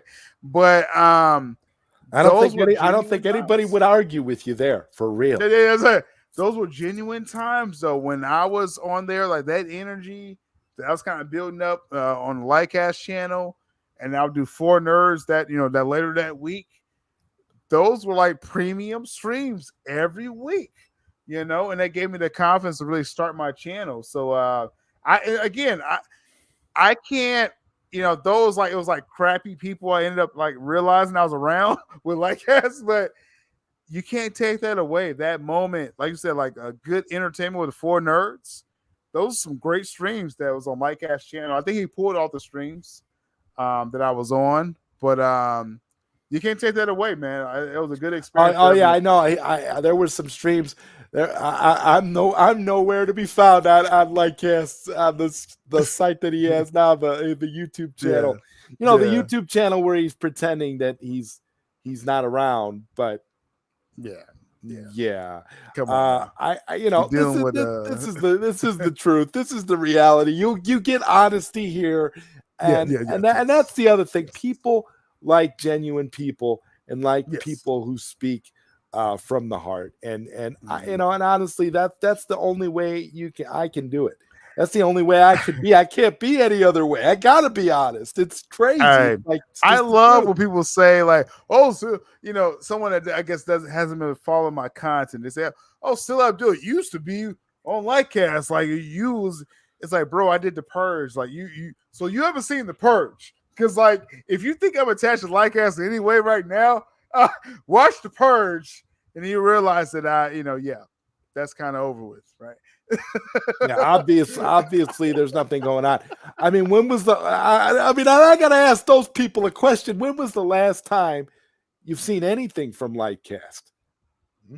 I'm just saying. I mean, I did a mini purge after the motion comic fiasco. Oh yeah, that's to kind of bury him, right? That was kind of what that was about. Just kind of let's kick the dirt because he was kind of done.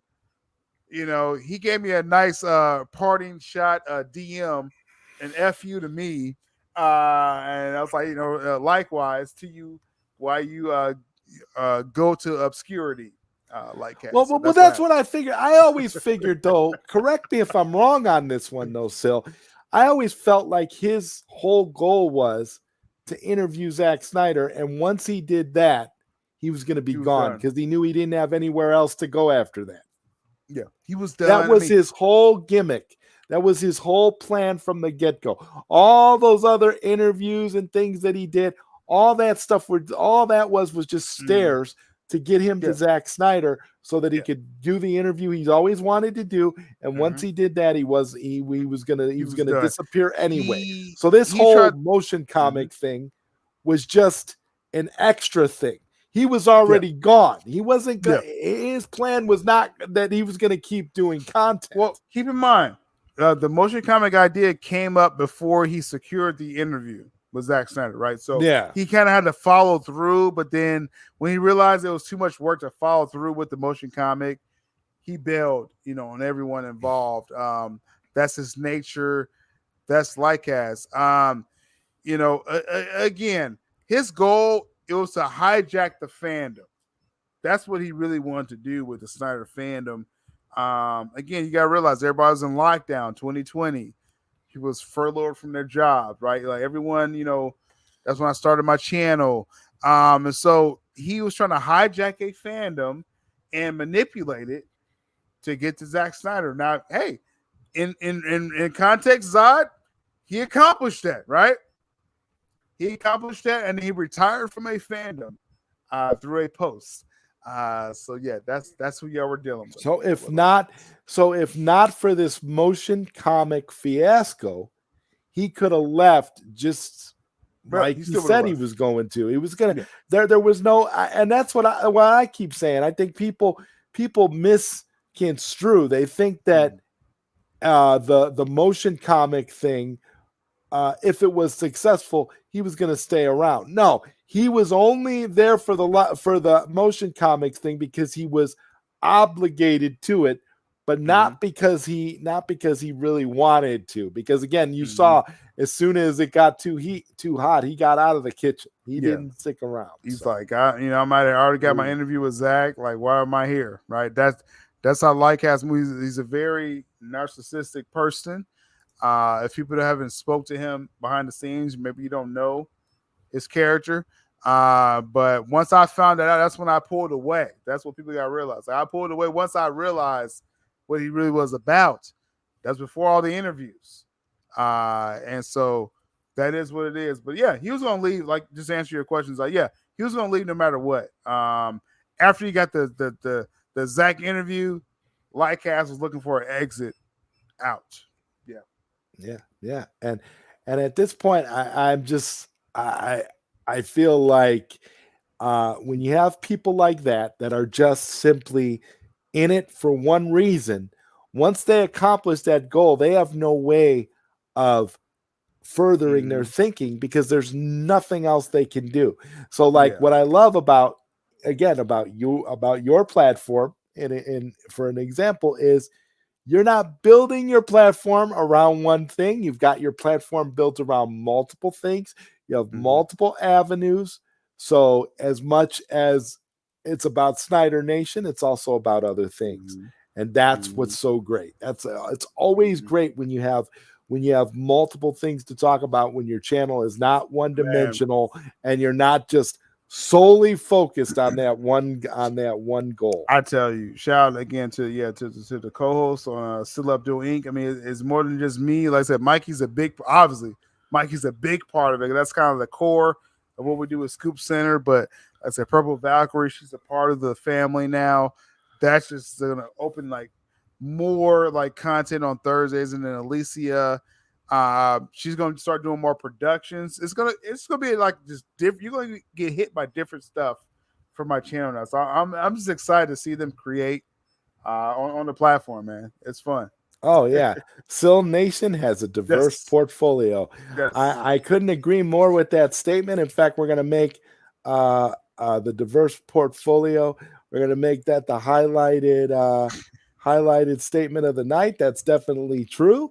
And also, since Syl and I have been going for 3 hours now, I think now would be a good time to wrap it up. But I think it's also what I was just going to say is, the fact that it's a 3-hour runtime just goes to show you Syl and I can go forever. I mean, it's not that hard to do. 3 hours flies by. I've had shows that have lasted under an hour that have felt like an eternity. So this is one of those great shows. Very natural. Shout out to great show. Thank you. And Jonathan here says congratulations on 50 episodes, Zod. Would also love to see Tyler and Mr. Wes Ashley as future guests. Yeah, that would be fun, definitely. That will be dope. And don't forget, next week Next week, I'm going to be welcoming Skywalker the Jedi to late night Q&A. So you're going to want to be here for that. Syl, what can you tell us about what you've got coming up? Oh man, so let's see. I know we share. I know we share an audience and all that. You already know. You already know. But yeah, no. Saturday Scoop Center. Mikey has a huge Batfleck info to dump right on everyone. So Mikey, he keeps me just at bay at times because he wants it to be a surprise for everyone. So I just know it's a big thing that Mikey wants to do this Saturday. So looking forward to that. Normally with Scoop Center, we have 3 big stories. So all I know is the big one's Batfleck. So everything else you may not care about. You want to get to the number 1 story, Batfleck, this Saturday. Tuesday, I will do a member stream, like I mentioned, to tell everybody, to all the members that I know about what I've heard so far about the Flash film, good or bad. So that'll be cool. And then there's going to be some videos uploaded with Alicia. More of the coffee break where people was like, Syl, the music's too loud when you're talking on coffee break. So we made some adjustments. You'll be able to hear me clearly next time. Yeah, but that's really cool, though. It's like that shows that people, they want to hear what we're saying, right? So I appreciate that. Right. If they can't hear you, it defeats the purpose. Yeah, they're like, Syl, I'm trying to hear you, right? Like, okay, I got you. I thought you liked the music, right? I was like, no, do you want to hear me? Okay, gotcha. So we're going to do that because I got more interviews from a cool director, creator in her own right. You'll get that when it's dropped. And then next week, Thursday, with Purple Valkyrie, man. Like that's just Purple Valkyrie. See, and that's again, you say the name Purple Valkyrie, and it's great. Everybody knows what you're talking about because she's awesome. I think one of the things was too. I thought it was funny how earlier today, didn't somebody ask her in the chat if her hair was really red? Yeah, that was kind of funny, right? Because I told her, I was like, like I said, Purple Valkyrie, okay, she's a beautiful person, right? And she's awesome. I love the accent, just like everyone else. Oh, yeah, like I said, I could just listen to her do weather reports. Just do the weather. I'm blown away, you know what I'm saying? You know who she kind of sounds like? You know what her voice kind of sounds like to me? Remember that scene in Justice League where Wonder Woman is in the gallery and the guy is painting the Greek god statue, or cleaning it off, and you hear the voice on the TV talking about the fire. You remember? Yeah. After the arrow is fired, and you got the fire. That voice sounds a lot like Purple Valkyrie. Oh wow, yeah. Like I said, man, she's a beautiful person. She loves being a part of this experience. And I told her, I was like, once you're on board, I'm like, hey, I said, we gotta stream together. Like I never. Once you're on board, Syl Abdul, you don't get off the train. I said, no, you have to come back, Purple.